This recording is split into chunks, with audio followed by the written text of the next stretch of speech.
ಒಂದು ಕರಿ ಒಂದದ ಒಂದು ಅಥವಾ ಎರಡು ಹಚ್ಚಕ್ಕೆ ದಿನ ಆದ್ಮೇಲೆ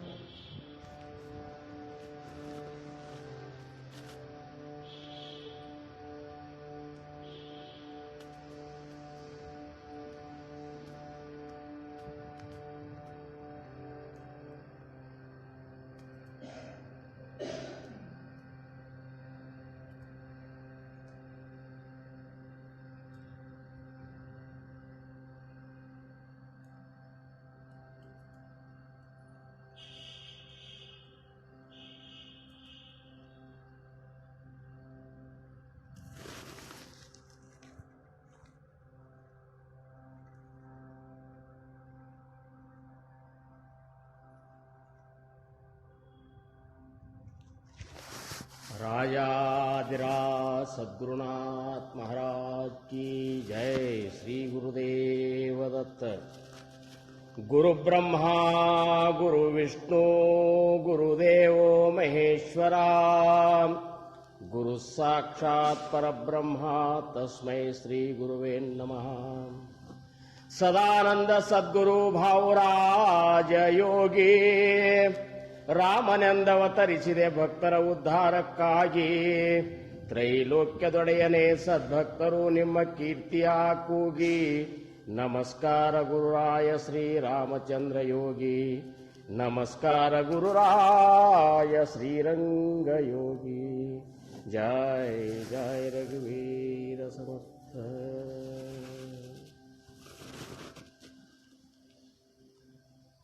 कात्यायनाय विद्महे वासुदे कन्याकुमाराय धीमहि तन्नो दुर्गी प्रचोदयात्।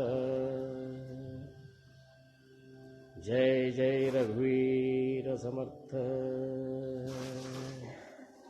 श्रीराम जय राम जय जय राम।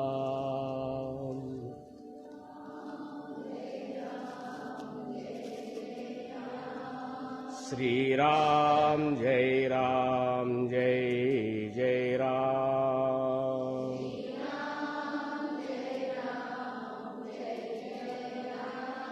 श्री राम जय जय राम।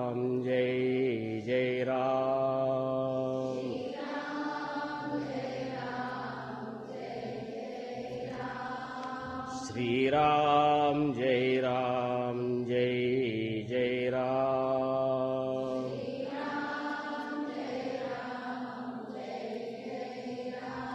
श्री राम जय जय राम।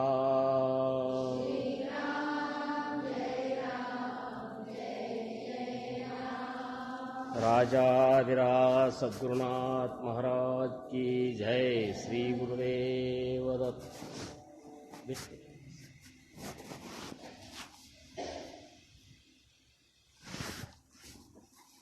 ಪ್ರಥಮವಾಗಿ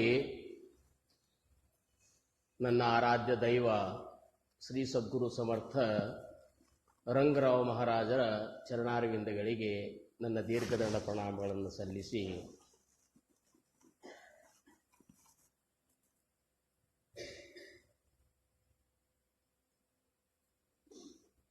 ಇವತ್ತಿನ ಈ ಒಂದು ಕಾರ್ಯಕ್ರಮದ ಅಧಿದೇವತೆಯಾಗಿರುವಂತಹ ಜಗನ್ಮಾತೆ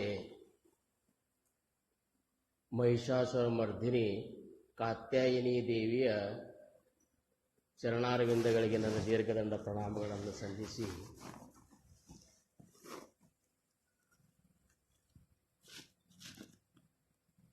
ಜಗತ್ ಕಲ್ಯಾಣಕ್ಕಾಗಿ ಅವತರಿಸಿರುವಂತಹ ಸ್ವಾಮಿ ರಾಮಕೃಷ್ಣ ಪರಮಹಂಸರ ಚರಣಾರವಿಂದಗಳಿಗೆ, ಮಾತೋಶ್ರೀ ಶಾರದಾ ಮಾತೆಯವರ ಚರಣಾರವಿಂದಗಳಿಗೆ, ಧೀರ ವೀರ ಸನ್ಯಾಸಿ ಸ್ವಾಮಿ ವಿವೇಕಾನಂದರ ಚರಣಾರವಿಂದಗಳಿಗೆ ನನ್ನ ದೀರ್ಘದಂಡ ಪ್ರಣಾಮಗಳನ್ನು ಸಲ್ಲಿಸಿ ಈ ಒಂದು ಆಶ್ರಮದ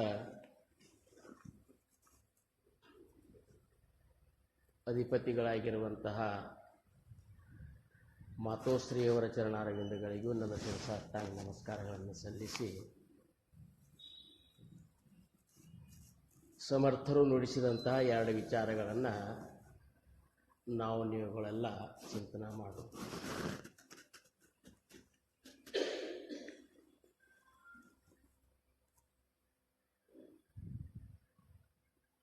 ಇವತ್ತು ನಾನಿಲ್ಲಿ ಬಂದು ಸೇವಾ ಮಾಡೋದು ನಿಜವಾಗಿಯೂ ಭಗವಂತನ ಒಂದು ವಿಶೇಷ ಕೃಪೆ ಅಂತ ನಾನು ಭಾವಿಸ್ತೇನೆ. ಯಾಕಂದ್ರೆ ನಾನು ಇದು ವೃತ್ತಿರೂಪವಾಗಿ ಸ್ವೀಕಾರ ಮಾಡಿದವಲ್ಲ. ಏನೋ ನನ್ನ ಸದ್ಗುರುವಿನ ಒಂದು ಸೇವೆ ಒಳಗೆ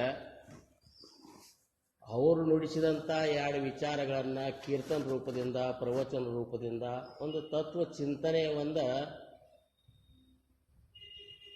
ಆನಂದವನ್ನು ಅನುಭವಿಸುವ ಸಂಬಂಧ ನಾನು ಇದನ್ನು 4 ವಿಚಾರಗಳನ್ನು ಸಾತ್ವಿಕರ ಜೋಡಿ ಆಧ್ಯಾತ್ಮ ಜಿಜ್ಞಾಸುಗಳ ಜೋಡಿ ಹಂಚ್ಕೊಳ್ಳುವಂಥದ್ದು ನಂದು ಇದೊಂದು ಸ್ವಭಾವ ಆಗ್ಯದ. ಯಾಕೆ ಹಿಂಗಾಗ್ಯದ ಅಂದ್ರೆ ನಾನು ಪರಮಾರ್ಥದ ಒಂದು ಇದರೊಳಗೆ ಹುಟ್ಟಿಬಿಟ್ಟನೆ.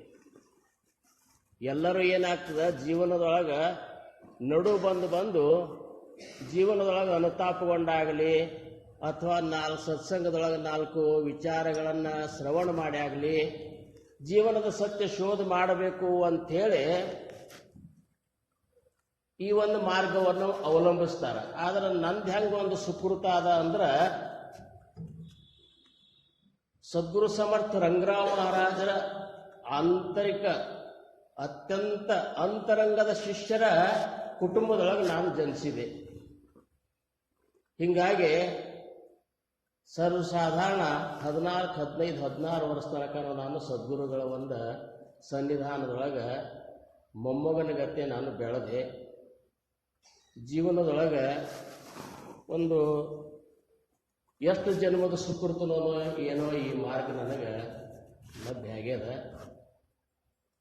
ಸಮರ್ಥ ಅಂತಾರ ಅಪಣ ಯಥೇಷ್ಟ ಜೀವಣೆ ಉರಲೆ ಅನ್ನ ತೇ ಸಾಂಡನೆ ಪರಂತು ವಾಯಾದೊಡನೆ ತೇ ವಿಹಿತನವೇ. ಮರಾಠಿ ಯಾಕೆ ಹೇಳಿಕತ್ರು ಅಂತೇಳಿ ಇದು ಕಲ್ಪನಾ ಮಾಡ್ಕೋಬೇಡ್ರಿ. ಯಾವುದು ಭಾಷೆ ಯಾವುದಾದ್ರೆ ಏನು, ಪಂಥ ಯಾವುದಾದ್ರೆ ಏನು, ಪ್ರತಿಯೊಂದರ ಅಂತಿಮ ಗುರಿ ಏನದಲ್ಲ ಅದು ಪರಮಾನಂದದ ಪ್ರಾಪ್ತಿಯನ್ನೇ ಕೊಡುವಂಥದ್ದು. ಈಗ ನಾನು ಹೇಳುವಂಥ ಈ ಮರಾಠಿ ಓವಿ ಸಮರ್ಥ ರಾಮದಾಸರು ಬರೆದಂತಹ ದಾಸಬೋಧ ಗ್ರಂಥದೊಳಗಿನ ಒಂದು ಮಾತು.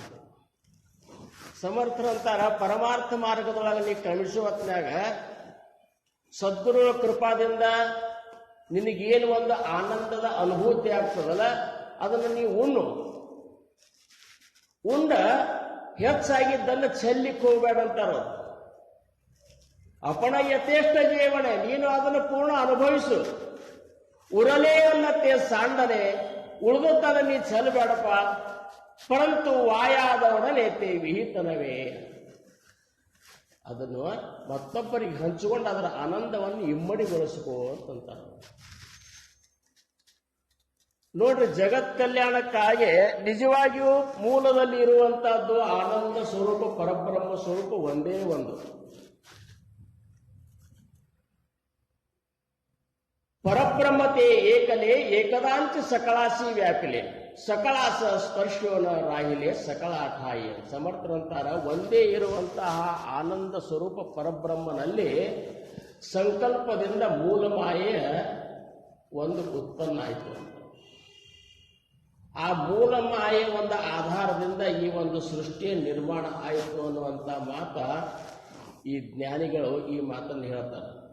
ಆ ಸೃಷ್ಟಿಯ ಮೂಲ ಮಾಯೆ, ಆ ಜಗನ್ಮಾಯೆ ಏನಿದ್ದಾಳಲ್ಲ, ತ್ರಿಗುಣಾತ್ಮಕವಾಗಿರುವಂತಹ ಆ ಮಾಯೆಯಿಂದಲೇ ಈ ಸೃಷ್ಟಿ ಕ್ರಮ ಉತ್ಪತ್ತಿ ಆಯಿತು. ಮೂಲ ಮಾಯೆಯಲ್ಲಿ ಗುಣಮಾಯೆ ಜನಿಸಿದ್ದು ಅಂತ ಹೇಳ್ತಾರೆ. ಅಂದ್ರೆ ಮೂಲ ಮಾಯೆಯಲ್ಲಿ 3 ಗುಣಗಳು ಉತ್ಪತ್ತಿಯಾದವು. ಸತ್ವ, ರಜ ಮತ್ತು ತಮ ಅನ್ನೋಂಥ 3 ಗುಣಗಳು ಉತ್ಪತ್ತಿಯಾದವು. ಆ ತಮಗುಣದೊಳಗೆ ಮತ್ತೆ 3 ಗುಣಗಳು ಉತ್ಪತ್ತಿಯಾಗಿ ಪಂಚಭೂತಗಳ ನಿರ್ಮಾಣ ಆಗಿ ಅದರಿಂದ ಈ ಒಂದು ಸೃಷ್ಟಿಯ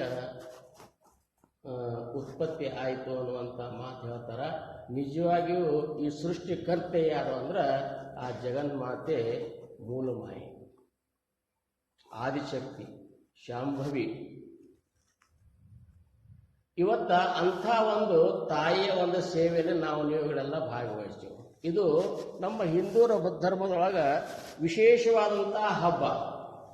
ನವರಾತ್ರಿ ಹಬ್ಬ ಅಂದ್ರೇನು, 9 ದಿನಗಳಲ್ಲಿ 9 ದಿನವೂ ತಾಯಿಯ ವಿಶೇಷ ರೂಪಗಳನ್ನು ನಾವು ಆ ರೂಪದ ಗುಣ ವಿಶೇಷತೆಗಳನ್ನು ನಾವು ಚಿಂತನೆ ಮಾಡ್ತೇವೆ, ಆರಾಧನಾ ಮಾಡ್ತೇವೆ. ಅಂಥದ್ದು ಇವತ್ತು 6ನೇ ದಿವಸ. ಇವತ್ತಿನ ಒಂದು ತಾಯಿಯ ಒಂದು ಸ್ವರೂಪ ಯಾವುದಪ್ಪ ಅಂದ್ರೆ ಕಾತ್ಯಾಯಿನಿ ಸ್ವರೂಪ. ಕಾತ್ಯಾಯಿನಿ ಸ್ವರೂಪ ಮಹಿಷಾಸುರ ಮರ್ಧಿನಿ ಅಂತಂತಾರೆ. ಮಹಿಷಾಸುರನನ್ನುವಂಥ ಮಹಾ ಅಸುರನನ್ನ ಮರ್ದಿಸಲಿಕ್ಕೆ ಬಂದವರು. ಅಂಥ ಮಹಿಷಾಸುರ ಮರ್ಧಿನಿಯ ತಾಯಿಯ ಒಂದು ಸೇವೆಯೊಳಗೆ ನಾವು ನೀವೆಲ್ಲ ಇವತ್ತು ಆನಂದವನ್ನು ಅನುಭವಿಸಲಿಕ್ಕತ್ತೀವಿ. ಈ ತಾಯಿಯ ವಿಶೇಷ ಒಂದು ಗುಣ ಏನಪ್ಪ ಅಂತಂದ್ರೆ, ಅತಿಯಾದ ಆಸೆಯನ್ನ ಸಂಹಾರ ಮಾಡ್ಕೊಳ್ಳೋಣ. ಈಕೆ ವಿಶೇಷ ಗುಣ ಯಾವುದಂದ್ರೆ ಅತಿ ಆಸೆ ಅಂದ್ರೆ ದುರಾಸೆಯನ್ನ ದೂರ ಮಾಡ. ಮಹಿಷಾಸುರಗ ದುರಾಸೆ ಉತ್ಪನ್ನ ಆಗಿಬಿಟ್ಟಿತ್ತು. ತನ್ನ ಬಲದಿಂದ ಹೆಂಗ ಮಾಡಿಬಿಟ್ಟಿದ್ದ ಅಂದ್ರೆ 14 ಲೋಕದ ಮೇಲೆ ಪ್ರಭುತ್ವವನ್ನು ಸಾಧಿಸಿದ್ದವ. 14 ಲೋಕದೊಳಗ ತಾ ಹೇಳಿದ್ದೇ ನಡಿಬೇಕು, ಉಳ್ಕಿದ ಯಾರು ಒಂದು ಇದು ನಡಿಬಾರ್ದು ಅನ್ನುವಂಥದ್ದು ಒಂದು ದೊಡ್ಡ ಶಾಸನ ಮಾಡಿದ್ದ. ಯಾಕಂದ್ರೆ ಅಂಥ ಒಂದು ಪರಾಕ್ರಮದಿಂದ ಎಲ್ಲರೂ ಗೆದ್ದು ಬಿಟ್ಟಿದ್ದವ. ಸ್ವತಃ ಅವನ ಒಂದು ಸಿಂಹಾಸನ ಏರ್ಲಿಕ್ಕೆ ಮೆಟ್ಟಲೆಗಳನ್ನಾಗಿ ನವಗ್ರಹಗಳನ್ನೇ ಮಾಡಿಕೊಂಡು ಬಿಟ್ಟಿದ್ದಂಥವ. ಬ್ರಹ್ಮ, ವಿಷ್ಣು, ಮಹೇಶ್ವರರು, ಇಂದ್ರಾದಿ ದೇವತೆಗಳೆಲ್ಲ ಇಷ್ಟೊಂದು ತೊಂದರೆಯೊಳಗಿದ್ರು ಅವು ಹೇಳಿದ್ದೇ ಅಧಿಪತಿ. ಎಲ್ಲೂ ಏನು ಇಂಥ ಭಗವತ್ ಕಾರ್ಯಗಳನ್ನ ಭಗವಂತ ಓಂ ನಮಃ ಶಿವಾಯ ಅಥವಾ ಓಂ ಶ್ರೀ ಕೃಷ್ಣಾಯ ನಮಃ ಹಿಂಗೆ ಯಾವುದೇ ಆಗಲಿ ಭಗವಂತನ ನಾವು ಉಚ್ಚಾರ ಮಾಡೋಂಗಿಲ್ಲ ಅಂತೇಳಿ ಆಜ್ಞಾ ಮಾಡಿಬಿಟ್ಟಿದ್ದಂತ. ಅಲ್ಲಂತ ಮೂರ್ತಿಗಳನ್ನ, ದೇವಿ ಮೂರ್ತಿಗಳನ್ನ ಭಗ್ನ ಮಾಡೋದು, ಅಲ್ಲಿ ಮಹಿಷಾಸುರ ತನ್ನದೇ ಒಂದು ಮೂರ್ತಿಯನ್ನು ಸ್ಥಾಪನಾ ಮಾಡಿ ಅವಂದೇ ಪೂಜೆ ಆಗ್ಬೇಕು. ಅಂದ್ರೆ ರಾಕ್ಷಸರ ಒಂದು ಹೆಂಗಿರ್ತಂದ್ರೆ ಅತಿಯಾದ ತಾಮಸಿ ಪ್ರವೃತ್ತಿ. ಇಂಥದ್ರೊಳಗೆ ಎಷ್ಟೊಂದು ಸಂಕಟ ಪಡ್ಲಿಕ್ಕತ್ತಿದ್ರು ದೇವತೆಗಳು. ಅಂದ್ರ ಆವಾಗ ಆ ಮಹಾ ಜಗನ್ಮಾತೆಗೆ ಅವರು ಬೇಡ್ಕೋತಾರೆ, ತಾಯಿ ಇದರಿಂದ ಇವನಿಂದ ನಮ್ಮನ್ನು ರಕ್ಷಣಾ ಮಾಡು ಅಂತ ಹೇಳಿ ಎಲ್ಲಾ ದೇವತೆಗಳು ಬೇಡ್ಕೊಂಡಾಗ ಆವಾಗ ಈ ಕಾತ್ಯಾಯಿನಿ ಸ್ವರೂಪದೊಳಗೆ, ಕಾತ್ಯಾಯಿನಿ ಅಂದ್ರೇನು, ಕತ್ ಅನ್ನುವಂತ ಮಹಾ ಋಷಿ ಈ ದೇವಿಯ ಆರಾಧನೆಯನ್ನ ಮಾಡಿ, ಜಗನ್ಮಾತೆ ನೀನು ನನ್ನ ಮನೆಯಲ್ಲೇ ಏನಪ್ಪಾ ಅಂದ್ರ ಜನ್ಮ ತಾಳಬೇಕು ಅಂತೇಳಿ ಆ ತಾಯಿಯನ್ನು ಆರಾಧಿಸಿದಾಗ ತಾಯಿ ವಚನ ಕೊಡ್ತಾಳ, ಸಮಯ ಬಂದಾಗ ನಾನು ನಿನ್ನಲ್ಲೇ ಇದು ಆಗ್ತೀನಿ. ಹಂಗ ಆ ಸಮಯ ಮಹಿಷಾಸುರನ ಈ ಒಂದು ಉಪಟಳದೊಳಗ ದೇವತೆಗಳ ಒಂದು ಬೇಡಿಕೆ ಮೇರೆಗೆ ಆ ತಾಯಿ ಕಾತ್ಯಾಯನಿ ರೂಪದಿಂದ ಕತ್ ಅನ್ನುವಂಥ ಕಾತ್ಯಾಯನರ ಅವನ ಒಂದು ಭಕ್ತಿಗೆ ಮೆಚ್ಚಿ ಅವನ ಮನೆಯೊಳಗೆ ಈ ತಾಯಿಯ ಒಂದು ಅವತಾರ ಆಗ್ತದ. ಪ್ರಥಮವಾಗಿ ಆ ತಾಯಿಯನ್ನು ಪೂಜಿಸಿದವ ಅಂಥೇಳಿ ಇವತ್ತು ಕಾತ್ಯಾಯಿನಿ ಅಂಥೇಳಿ ಆ ದೇವಿಯನ್ನು ಆರಾಧನಾ ಮಾಡ್ತಾರೆ. 9 ದಿವಸದಿಂದ 9 ರಾತ್ರಿಗಳು ನಿಜವಾಗಿಯೂ ದೇವಿಯ ಆರಾಧನೆ ಹೆಂಗೆ ಮಾಡ್ಬೇಕಂದ್ರೆ 9 ಈ ನವರಾತ್ರಿಗಳನ್ನ ನವವಿಧ ಭಕ್ತಿಗಳಿಂದ ಕೂಡಿಕೊಂಡು ಮಾಡ್ಬೇಕಂತಾರೆ ಜ್ಞಾನಿಗಳಂತಾರ. 9 ವಿಧದ ಭಕ್ತಿಗಳಿಂದ ಕೂಡಿಕೊಂಡು ಆ ತಾಯಿಯ ಆರಾಧನೆಯನ್ನು ಮಾಡಬೇಕು. ಆ 9 ವಿಧದ ಭಕ್ತಿಯೊಳಗೆ ಯಾವುವು? ಶ್ರವಣಂ, ಕೀರ್ತನಂ, ವಿಷ್ಣೋಸ್ಮರಣಂ, ಪಾದಸೇವನಂ, ಅರ್ಚನಂ, ವಂದನಂ, ದಾಸ್ಯಂ, ಸಖ್ಯಂ, ಆತ್ಮನಿವೇದನಂ. ಈ 9 ಅನ್ನುವಂಥದ್ದು ವಿಶೇಷವಾದ ಒಂದು ಅಂಕಿ ಅಂತಾರ. ಏನು 9ರ ಒಂದು ವಿಶೇಷತೆ ಏನದ ಅಂದ್ರ, ಇದು ಬ್ರಹ್ಮನ ಒಂದು ಸಂಖ್ಯಾಶಾಸ್ತ್ರಜ್ಞ ಹೇಳ್ತಾರೆ. 9ರ ಇದರ ಒಂದು ಸಂಕೇತ ಅಂದ್ರೆ ಬ್ರಹ್ಮ ಸ್ವರೂಪದ ಸಂಕೇತನೇ ಹೇಳ್ತಾರೆ. ನವವಿಧ ಭಕ್ತಿ ಒಳಗಾದ್ರೂ ಸಹಿತ ಕೊನೆಯದಾದಂತ 9ನೇ ಒಂದು ಆತ್ಮನಿವೇದನ ಭಕ್ತಿ ಅನ್ನುವಂಥದ್ದು ಏನದಲ್ಲ, ಅದು ಬ್ರಹ್ಮ ಸ್ವರೂಪದ ಆನಂದವನ್ನೇ ಅನುಭವಕ್ಕೆ ಕೊಡ್ತದೆ ನಮಗೆ. ಅಂಥ ಒಂದು ಬ್ರಹ್ಮಾನಂದದ ಅನುಭೂತಿಯನ್ನ 19ನೇ ಶತಮಾನದ ಮಧ್ಯಭಾಗದೊಳಗ ಪ್ರತಿಯೊಂದು ಕೋಣದಿಂದ ಆ ಒಂದು ಅನುಭವವನ್ನು ಪಡ್ಕೊಂಡವ್ರು ಯಾರಪ್ಪ ಅಂದ್ರ ಸ್ವಾಮಿ ರಾಮಕೃಷ್ಣ ಪರಮಹಂಸರು. ನಿಜವಾಗಿಯೂ ಅವರ ಒಂದು ಚರಿತ್ರೆಯನ್ನು ನಾವು ಓದಿದಾಗ ಹೆಂಗ ಅನಿಸ್ತದ, ಅವರು ನಮಗತೆ ಹುಟ್ಟಿಲ್ಲ, ಅದಕ್ಕಾಗಿಯೇ ಹುಟ್ಟಿದವರಿದ್ರು, ಜಗತ್ ಕಲ್ಯಾಣಕ್ಕಾಗಿಯೇ ಅವತರಿಸಿ ಬಂದವರಿದ್ರು ಅಂತೇಳಿ ಅಂಥ ಒಂದು ಅದ್ಭುತವಾದಂತಹ ಒಂದು ಅವರಂತಲ್ಲಿ ಶಕ್ತಿ ನಿರ್ಮಾಣ ಆಗಿತ್ತು. ಯಾಕಂದ್ರೆ ನಾವು ನೋಡಿದಾಗ 6-7 ವರ್ಷದಾಗ ಇರೋತ್ನಾಗೆ ರಾಮಕೃಷ್ಣ ಪರಮಹಂಸರು 7ನೇ ವರ್ಷ 6-7 ವರ್ಷನೇ ಇರೋತ್ನಾಗೆ ಅವ್ರ ಪರಿಸ್ಥಿತಿ ಹೆಂಗಿರ್ತಿತ್ತು ಅಂದ್ರೆ, ಏನಾದ್ರೂ ಇಂಥ ಒಂದು ಕಾರ್ಯಕ್ರಮ ನಡೆದ್ರ, ದೇವಿಯ ಗುಣಗಾನ ಮಾಡಿದ್ರ, ಭಗವಂತನ ವಿಚಾರಗಳನ್ನು ಯಾರಾದ್ರೂ ಮಾತಾಡಿದ್ರಂದ್ರ ಅವರು ಪೂರ್ಣ ಒಂದು ತಮ್ಮನ್ನ ತಾವು ಅದರೊಳಗೆ ತನ್ಮಯ ಆಗಿಬಿಡ್ತಿದ್ರು, ಬೇಹುಷ ಆಗಿಬಿಡ್ತಿದ್ರು. ಅವರು ಬೇಹುಷ ಅಂತ ನಾವು ಅಂತೀವೋ, ಆದ್ರೆ ಅದರೊಳಗೆ ಅವರು ಪೂರ್ಣ ಏನಪ್ಪಾ ಅಂದ್ರ ಈ ಬಾಹ್ಯ ಪ್ರಜ್ಞೆಯನ್ನೇ ಕಳ್ಕೊಂಡು ಬಿಡ್ತಿದ್ರು. 7ನೇ ವರ್ಷದೊಳಗೆ ಈ ಒಂದು ಸ್ಥಿತಿ ಅದ ಅಂದ್ರೆ, ಇದು ಇಲ್ಲಿ ಬಂದ ಮೇಲೆ ಮನುಷ್ಯನಾಗಿ ಹುಟ್ಟಿ ಬಂದ ಮೇಲೆ ಪರಮಾರ್ಥದೊಳಗೆ ಎಂಟರಾಗಿ ಆಮೇಲೆ ಚಿಂತನೆ ಮಾಡಿ ಪಡ್ಕೋಬೇಕಾಗಿತ್ತಾರ, ಅದಕ್ಕೆ ಸಮಯ ಅದ.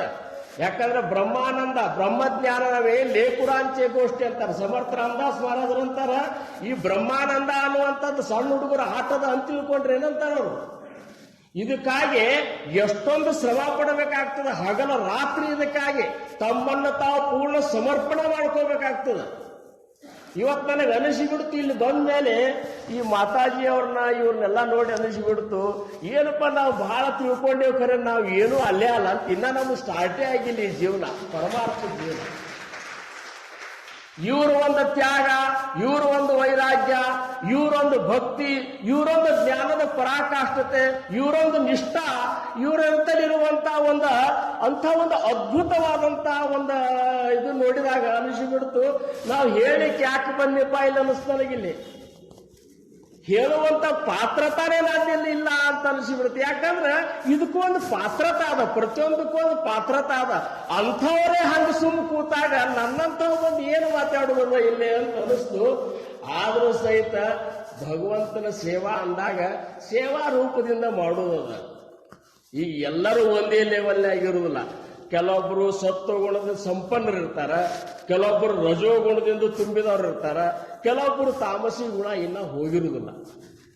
ಅಂತಂದ್ರಾಗ 3 ವರ್ಗದ ಜನರು ಇರ್ತಾರ. ಒಂದು ಸಭಾದೊಳಗ, ಒಂದು ಶ್ರೋತೃ ವರ್ಗದೊಳಗ ಎಲ್ಲರೂ ಒಂದೇ ಲೆವೆಲ್ನಾಗ ಇರ್ತಾರಂತಿಲ್ಲ.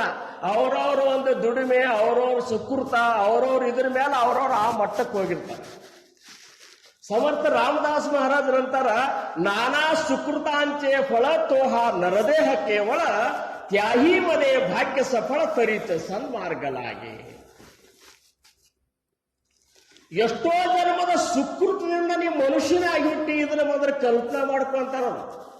ಯಾಕಂದ್ರ ಮನುಷ್ಯನಾಗಿ ಹುಟ್ಟಬೇಕಾದ್ರೆ ಒಮ್ಮೆ ನೀವು ಮನುಷ್ಯನಾಗಿಲ್ಲ, ಇದ್ರ ಹಿಂದೆ 84 ಲಕ್ಷ ಜೀವರಾಶಿಯೊಳಗೆ ನೀನು ಹುಟ್ಟುದು ಸಾಯುದು ಮಾಡೇ ಕೊನೆಗೊಮ್ಮೆ ಪಾಪ ಪುಣ್ಯದ ಸಮಸಂಗ್ರಹವಾದಾಗ ನಿನಗೆ ಈ ಮನುಷ್ಯ ಜನ್ಮದ ಭೂಮಿಕಾ ನಿರ್ಮಾಣ ಆಗ್ಯದಂತಾರ ಅವರು. ನಮಗನಿಸಿಬಿಟ್ಟದ, ನಾವು ಹೆಂಗ್ ಹುಟ್ಟೇವ ಅನ್ನೋದು ನಮಗ್ ಗೊತ್ತಿಲ್ಲ, ಈ ಜೀವನದ ಮಹತ್ವನೇ ನಮಗ್ ಗೊತ್ತಾಗ್ಲಿಲ್ಲ ಅಂದ್ರೆ ಅದ್ರ ಉಪಯೋಗ ಹೆಂಗ್ ಗೊತ್ತಾಗ್ತದೆ? ಒಂದು ವಸ್ತುವಿನ ಒಂದು ಮಹತ್ವ ನಮಗ್ ಗೊತ್ತಾಯ್ತು ಅಂದ್ರೆ ಅದ್ರ ಉಪಯೋಗದೂ ನಮಗ್ ಅರ್ಥ ಆಗ್ತದೆ. ಈಗ ಸಾಮಾನ್ಯವಾಗಿ ನಾವು ವಿಚಾರ ಮಾಡಿದ್ರೆ ಆ ವಸ್ತುವಿನ ಒಂದು ಮಹತ್ವ ನಮಗೆ ಗೊತ್ತಾಯ್ತು ಅಂದ್ರೆ ಅದನ್ನು ಸರಿಯಾಗಿ ಉಪಯೋಗ ಮಾಡ್ತೇವೆ. ನಮಗೆ ನಿಜವಾಗಿಯೂ ಮನುಷ್ಯ ಜನ್ಮದ ಮಹತ್ವನೇ ನಮಗೆ ಗೊತ್ತಾಗಿಲ್ಲ. ಮನುಷ್ಯ ಜನ್ಮದ ಮಹತ್ವನೇ ಗೊತ್ತಾಗಿಲ್ಲ. ನಾವೇನ್ ಮಾಡ್ಯಾವ, ಹುಟ್ಟುವುದು, ಲಗ್ನ ಆಗೋದು, ಮಕ್ಕಳನ್ನ ಹಡಿಯೋದು, ಪ್ರಪಂಚದಾಗ ದುಡಿಯೋದು, ದುಡಿದು ಒಂದ್ ಕಡೆ ತಂದು ಹೋಗಿ ಬಿಡೋದು. ಭಾಗವತ ಕೃಷ್ಣ ಪರಮಾತ್ಮ ಹೇಳ್ತಾನ, ನಿಜಾತ್ಮ ಪ್ರಾಪ್ತಿ ಲಾಗೋನಿ ದೇವೇ ಕೇಲೆ ಮನುಷ್ಯ ಯೋನಿ. ಆತ್ಮ ಪ್ರಾಪ್ತಿಗಾಗಿಯೇ ಮನುಷ್ಯ ಜನ್ಮ ಬಂದದ ಅಂತ ಹೇಳ್ತಾರ. ಆತ್ಮ ಪ್ರಾಪ್ತಿಗಾಗಿಯೇ ಈ ಜನ್ಮದ. ನಿಜಾತ್ಮ ಪ್ರಾಪ್ತಿ ಲಾಗೋನಿ ದೇವೇ ಕೇಲೆ ಮನುಷ್ಯವೇಯೋ त्या देवाचे विश्वास बुडवूनी विषय सेवूनी निज पतन.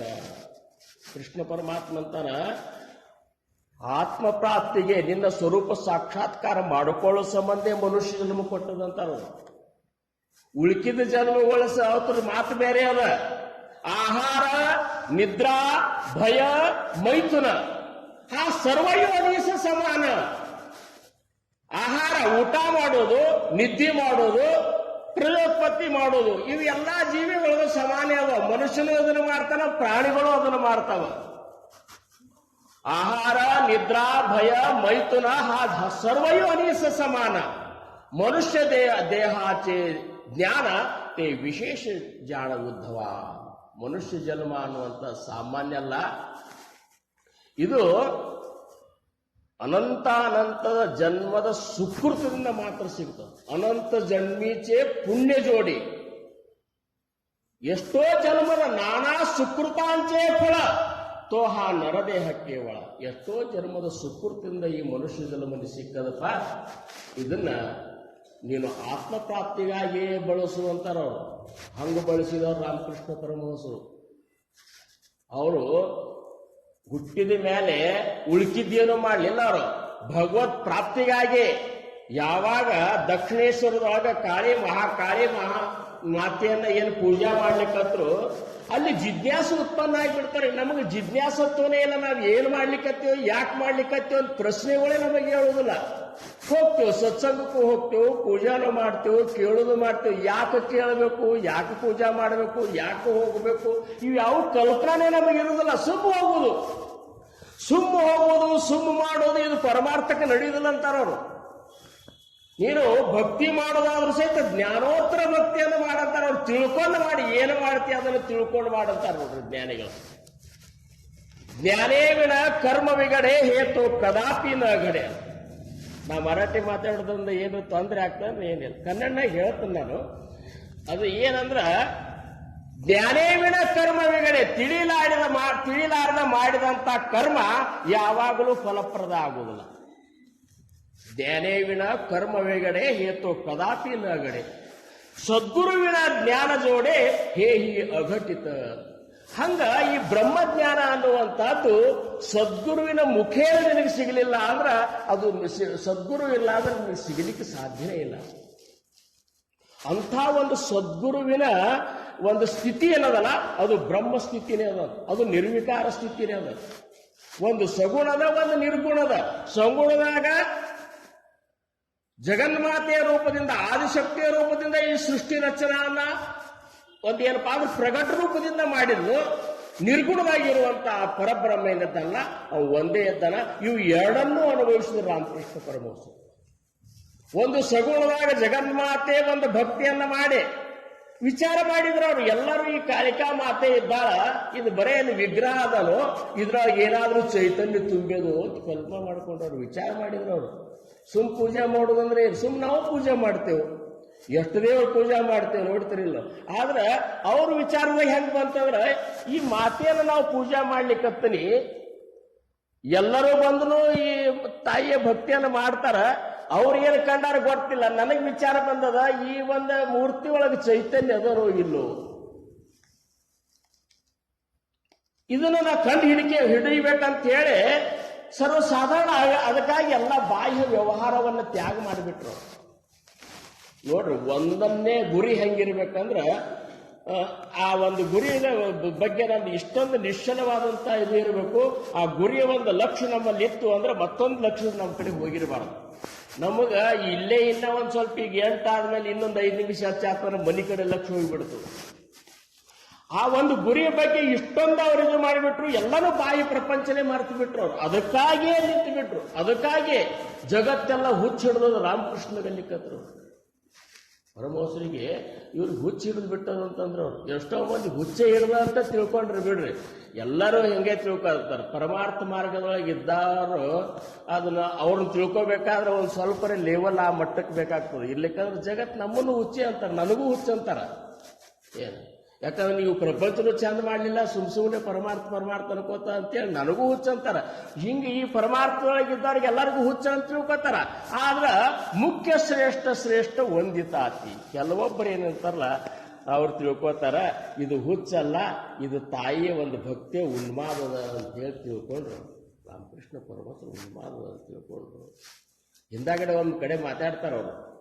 ಜಗತ್ತಿಗೆ ಹುಚ್ಚಿಡ್ದು ಅಂತಾರ, ನಾವು ಒಬ್ಬನೇ ಹುಚ್ಚು ಅಂತಾರೆ ಬೇಡ, ಎಲ್ಲರಿಗೂ ಹುಚ್ಚಿಡ್ದದ. ಯಾರ್ಯಾರಿಗೆ ಎಷ್ಟು ಮಂದಿಗೆ ಹುಚ್ಚಿಡ್ದದ? ಕೆಲವೊಬ್ಬರಿಗೆ ರೊಕ್ಕದ ಹುಚ್ಚಿಡ್ದದ, ಕೆಲವೊಬ್ಬರಿಗೆ ಆಸ್ತಿ ಹುಚ್ಚಿಡ್ದದ, ಕೆಲವೊಬ್ಬರಿಗೆ ಅಧಿಕಾರದ ಹುಚ್ಚಿಡ್ದದ, ಕೆಲವೊಬ್ಬರಿಗೇನು ದೇಹ ಸೌಂದರ್ಯ ಬೆಳೆಸೋದೇ ಹುಚ್ಚಿಡ್ದು ಬಿಟ್ಟದ. ಏನು ಕೆಲವೊಬ್ಬರಿಗೆ ನಾ ಬಲಾಢ್ಯ ಅನ್ನುವಂಥ ಹುಚ್ಚಿಡ್ದದ, ಕೆಲವೊಬ್ಬರಿಗೆ ನಾನೇ ಜ್ಞಾನಿ ಅನ್ನುವಂಥ ಹುಚ್ಚಿಡ್ದದ. ಹುಚ್ಚಿಡ್ದವ್ರ ಲೆಕ್ಕ ಹೇಳಿದ್ರೆ ಪ್ರತಿಯೊಂದು ಹುಚ್ಚರೊಳಗೆ ಇದ್ದೇವೆ ನಾವು. ಭಗವಂತನನ್ನ ಕಾಣಬೇಕನ್ನುವಂಥ ಹುಚ್ಚು ಯಾರು ಹಿಡ್ದದಲ್ಲ ಅವ ಹುಚ್ಚಲ್ಲ, ಅವ ಜಗತ್ತಿನ ಹುಚ್ಚಿ ಬಿಡಿಸ್ಬಿಟ್ಟು ಬಂದವ. ಅಂಥ ಉನ್ಮಾದೊಳಗಿರುವಂಥ ರಾಮಕೃಷ್ಣ ಪರಮಹಂಸರು ಕಲ್ಪನಾ ಮಾಡಿಕೊಡ್ರಿ ನೀವು.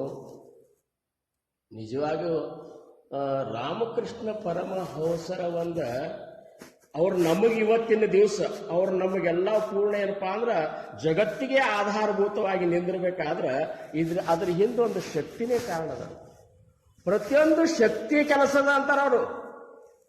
ಶಕ್ತಿ ಆ ಮೂಲ ಮಾಯೆ ಒಂದು ಸಾಮರ್ಥ್ಯದಿಂದ ಮಾತ್ರ ಈ ಪರಬ್ರಹ್ಮ ಪ್ರಗಟ ಆಗ್ತಾನೆ. ಪರಬ್ರಹ್ಮ ಹಂಗೆ ಪ್ರಗಟ ಆಗಲಿಕ್ಕೆ ಅವ ಆಕಾರನೇ ಇಲ್ಲ. ಅವಾಗ ನಿರಾಕಾರ ವಸ್ತು ಪ್ರಗಟ ಆಗಲಿಕ್ಕೆ ಒಂದು ಆಕಾರ ಶಕ್ತಿ ಬೇಕಂತಾರ ಅವ್ರು.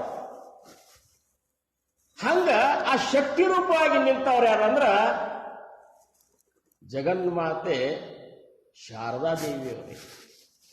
ಅವರ ಅಂಥ ಒಂದು ನಿರ್ಧಾರವನ್ನು ತಗೊಂಡ್ರು ಅಂತೇಳಿ ನಮಗೆ ರಾಮಕೃಷ್ಣ ಪರಮಹಂಸರು ನಮಗೆ ನಿಮಗೆ ಎಲ್ಲ ಅವರ ತತ್ವಗಳು, ಅವ್ರ ಚಿಂತನೆಗಳು, ಅವರ ಭಕ್ತಿಯ ಒಂದು ವಿಶಾಲತೆ ಏನಪ್ಪಾ ಅಂದ್ರೆ ಅದರ ಅಂತಿಮ ಏನಪ್ಪಾ ಅಂದ್ರೆ ಇವೆಲ್ಲ ಹೆಂಗೆ ಸಿಕ್ಕು ಅಂದ್ರೆ ಶಾರದಾ ಮಾತೆಯವರ ನಿರ್ಣಯದಿಂದ ಸಿಕ್ಕು. ಶಾರದಾ ಮಾತೆಯವರು ದಕ್ಷಿಣೇಶ್ವರಕ್ಕೆ ಬಂದ ಕೂಡಲೇ ರಾಮಕೃಷ್ಣ ನಿಮಗೆಲ್ಲ ಗೊತ್ತಿರಬೇಕು, ಆದರೂ ಸಹಿತ ರಾಮಕೃಷ್ಣ ಪರಮಹಂಸರಂದ್ರು. ರಾಮಕೃಷ್ಣ ಪರಮಹಂಸರನ್ನ ನೋಡ್ರಿ, ಶಾರದಾ ಮಾತೆಯವ್ರಿಗೆ ಏಕವಚನದಾಗ ಮಾತಾಡ್ತಿದ್ದಿಲ್ಲ. ಯಾಕಂದ್ರೆ ಅವರು ಶಾರದಾ ಮಾತೆ ಅಂದ್ರೆ ತನ್ನ ಹೆಂಡತಿ ಅಂತ ತಿಳ್ಕೊಂಡಿದ್ದಿಲ್ಲ. ಶಾರದಾ ಮಾತೆ ಅಂದ್ರೆ ಸ್ವತಃ ಏನಪ್ಪ ಜಗನ್ಮಾತೆ ಕಾಳಿಕಾದೇವಿ ಅಂತ ತಿಳ್ಕೊಂಡಿದ್ರು. ತನ್ನ ಏನಪ್ಪಾ ಅಂದ್ರೆ ಹಡೆದಂಥ ತಾಯಿ ಅಂತ ತಿಳ್ಕೊಂಡಿದ್ರು. ಅದು ಒಂದು ಪ್ರಸಂಗದಾಗ ಅಂತಾರವ್ರು, ಕಾಲು ಹೊತ್ತಕೊತ್ತ ಕೂತಿದ್ದಾರಂತ ಶಾರದಾ ತಾಯಿಯವರು. ನಾ ಹೆಂಗೆ ಕಾಣಿಸ್ತೇನ್ರಿ ನಿಮಗೆ ಅಂತ ಕೇಳ್ತಾರೆ ಪ್ರಶ್ನೆ. ಹೆಂಗೆ ಕಾಣಿಸ್ತೀನಿ? ಅದು ವಿಶೇಷ ಕುಟುಂಬದ. ಯಾಕಂದ್ರೆ ಇಂದ್ರಿಯಾತೀತ ಸುಖವನ್ನು ಅನುಭವಿಸುವಂತ ಸಂಸಾರ ಅದು. ನಾವೆಲ್ಲ ಇಂದ್ರಿಯ ಸುಖದೊಳಗ ಕಳೆಯುವಂತ ನಮ್ಮ ಸಂಸಾರ. ಅವ್ರ ಸಂಸಾರ ಹಂಗಂದ್ರ ಅವರು ಅತೀತವಾದಂತಹ ಬ್ರಹ್ಮಾನಂದದ ಸ್ಥಿತಿಯನ್ನು ಅನುಭವಿಸುವಂತಹ ಒಂದು ಕುಟುಂಬ ಅದು. ಪ್ರಕೃತಿ ಪುರುಷರ ಒಂದು ಸಂಯೋಗ ಅದು. ಆವಾಗ ಅವರಂದ್ರಂತ ಗುಡಿಯೊಳಗಿರುವಂತ ಆ ತಾಯಿ ಕಾಳಿಕಾ ಮಾತೆ, ನನ್ನ ಹೆತ್ತಂತ ತಾಯಿ, ಈಗ ನನ್ನ ಕಾಲು ಹೊತ್ಕೊತ ಕೂತಂತ ನೀವು ಇವರು ಮೂರು ನನಗೆ ಆ ಕಾಳಿ ಸ್ವರೂಪನೇ ಅಂತ ನಾನು ತಿಳ್ಕೊಂಡೆ, ನನ್ನ ತಾಯಿ ಸ್ವರೂಪ ಅಂತ ತಿಳ್ಕೊಂಡೆ. ಎಂಥ ಇದು ನೋಡ್ರಿ. ಅವ್ರಂತಾರ, ನೋಡು ನನ್ನ ನೀನು ಲಗ್ನ ಆಗಿ ನನ್ನ ಮೇಲೆ ನಿನಗೆ ಪೂರ್ಣ ಅಧಿಕಾರ ಅದ. ಒಂದು ಮಾತು ಕೇಳ್ತಾರೆ, ನೀವು ನನ್ನ ಲಗ್ನ ಆಗಿರಂದ್ರೆ ನನ್ನ ಮೇಲೆ ನಿಮ್ಮ ಅಧಿಕಾರ ಅದ. ನಿನಗೆ ಪ್ರಾಪಂಚಿಕ ಇಂದ್ರಿಯ ಸುಖ ಅಥವಾ ಪ್ರಪಂಚವನ್ನು ಸರ್ವಸಾಧಾರಣ ಎಲ್ಲರೂ ಮಾಡೋದಿದ್ರೆ ಅದಕ್ಕೂ ತಯಾರಿದ್ರಿ. ಮತ್ತಿಲ್ಲ ಭಗವಂತರನ್ನ ಕಾಣುವಂತ ಈ ನನ್ನ ಒಂದು ಕ್ರಮದೊಳಗ ನೀನು ಭಾಗಿಯಾಗ್ತಿದ್ದೆ ಅಂದ್ರೆ ಅದಕ್ಕೂ ತಯಾರಿದ್ದೇನೆ, ನಿನ್ನ ನಿರ್ಣಯ ಅಂತಂದ್ರ. ಅವಾಗ ಅವರಂದ್ರು, ನಾಯಕ ಭಗವಂತ ಪ್ರಾಪ್ತಿ ಅಂತ ಒಂದು ಬ್ರಹ್ಮಾನಂದದ ಅನುಭವದಿಂದ ನಿಮ್ಮನ್ನು ಕೆಳಗಿಳಿಸಲಿ ಅಂತಾರ ಅವರು. ನೀವ್ಯಾವ ಅನುಭವವನ್ನು ಅನುಭವಿಸ್ಲಿಕ್ಕತ್ತಿರಲ್ಲ ಅದನ್ನಕ್ಕೂ ನನ್ನ ಭಾಗ್ಯನ್ನಾಗಿ ಮಾಡ್ರಿ ಸಾಕು ಅಂತ ಹೇಳಿ ಕೈ ಮುಗಿತಾರ. ಅಂದ್ರೆ ಎಂಥ ಒಂದು ವಿಶೇಷದ, ಬಹಳ ವಿಶೇಷದ. ನಿಜವಾಗಿಯೂ ಆ ತಾಯಿ ಹೆಂಗಿದ್ದಾಳ ಅಂದ್ರೆ ಇವತ್ತಿನ ಕಾತ್ಯಾಯಿನಿ ತಾಯಿಯ ಸ್ವಭಾವನೂ ಇದೆ. ಅದು ಇವತ್ತಿನ ದೇವಿ ಸ್ವಭಾವ, ಆಕೆ ಸ್ವಭಾವದ ಬಗ್ಗೆನೂ ಹೇಳ್ತಾರ. ಯಾವಾಗಲೂ ಹಸನ್ಮುಖಿ, ದುಃಖದೊಳಗ, ಕಷ್ಟದೊಳಗ, ಸಂಕಷ್ಟದೊಳಗ ಪರಿತಾಪಗೊಂಡವ್ರು ಯಾರೇ ಬಂದರೂ ಸಹಿತ ಮಾತೃ ವಾತ್ಸಲ್ಯವನ್ನು ನೀಡಿ ಅವರಿಗೆ ಏನಪ್ಪಾ ಅಂದ್ರೆ ಅತೀಂದ್ರಿಯ ಆನಂದವನ್ನು ಕೊಡುವಂತ ಒಂದು ಗುಣ ಈ ತಾಯಿಗೆ ಏನದಲ್ಲ, ಆ ಶಾರದಾ ಮಾತೆಯವರ ಗುಣನೂ ಅದೇ.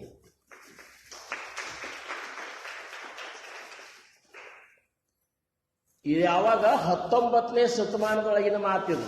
ಇವತ್ತಿಗೆ ನಾವು ನಡೆದಿದ್ದು 21ನೇ ಶತಮಾನ. ಆವಾಗ ಹೆಂಗಿತ್ತು ಅಂದ್ರ ರಾಮಕೃಷ್ಣ ಪರಮಹಂಸರು ನಿರ್ಯಾಣ ಆದ ಮೇಲೆ ಮಾತೆಯವರಿಗೆ ಬಹಳ ತೊಂದರೆ ಆಯ್ತು. ಅವರು ನೀನು ಕಾಮಾಪುರಪುರಕ್ಕೆ ಹೋಗಿ ಅಲ್ಲೇ ಇರು ಅಂತಂದ್ರು. ಅಲ್ಲಿ ಇರು, ಯಾರನ್ನೂ ಕೈ ಹಿಂಗೆ ಮಾಡಬೇಡ ಅಂತಂದ್ರು ಅವರು. ಇದು ನಮ್ಮ ಮಹಾರಾಜರಾದ್ರು ನಮ್ಮ ತಾಯಿಯವ್ರಿಗೆ ಹೇಳ್ತಾರೆ.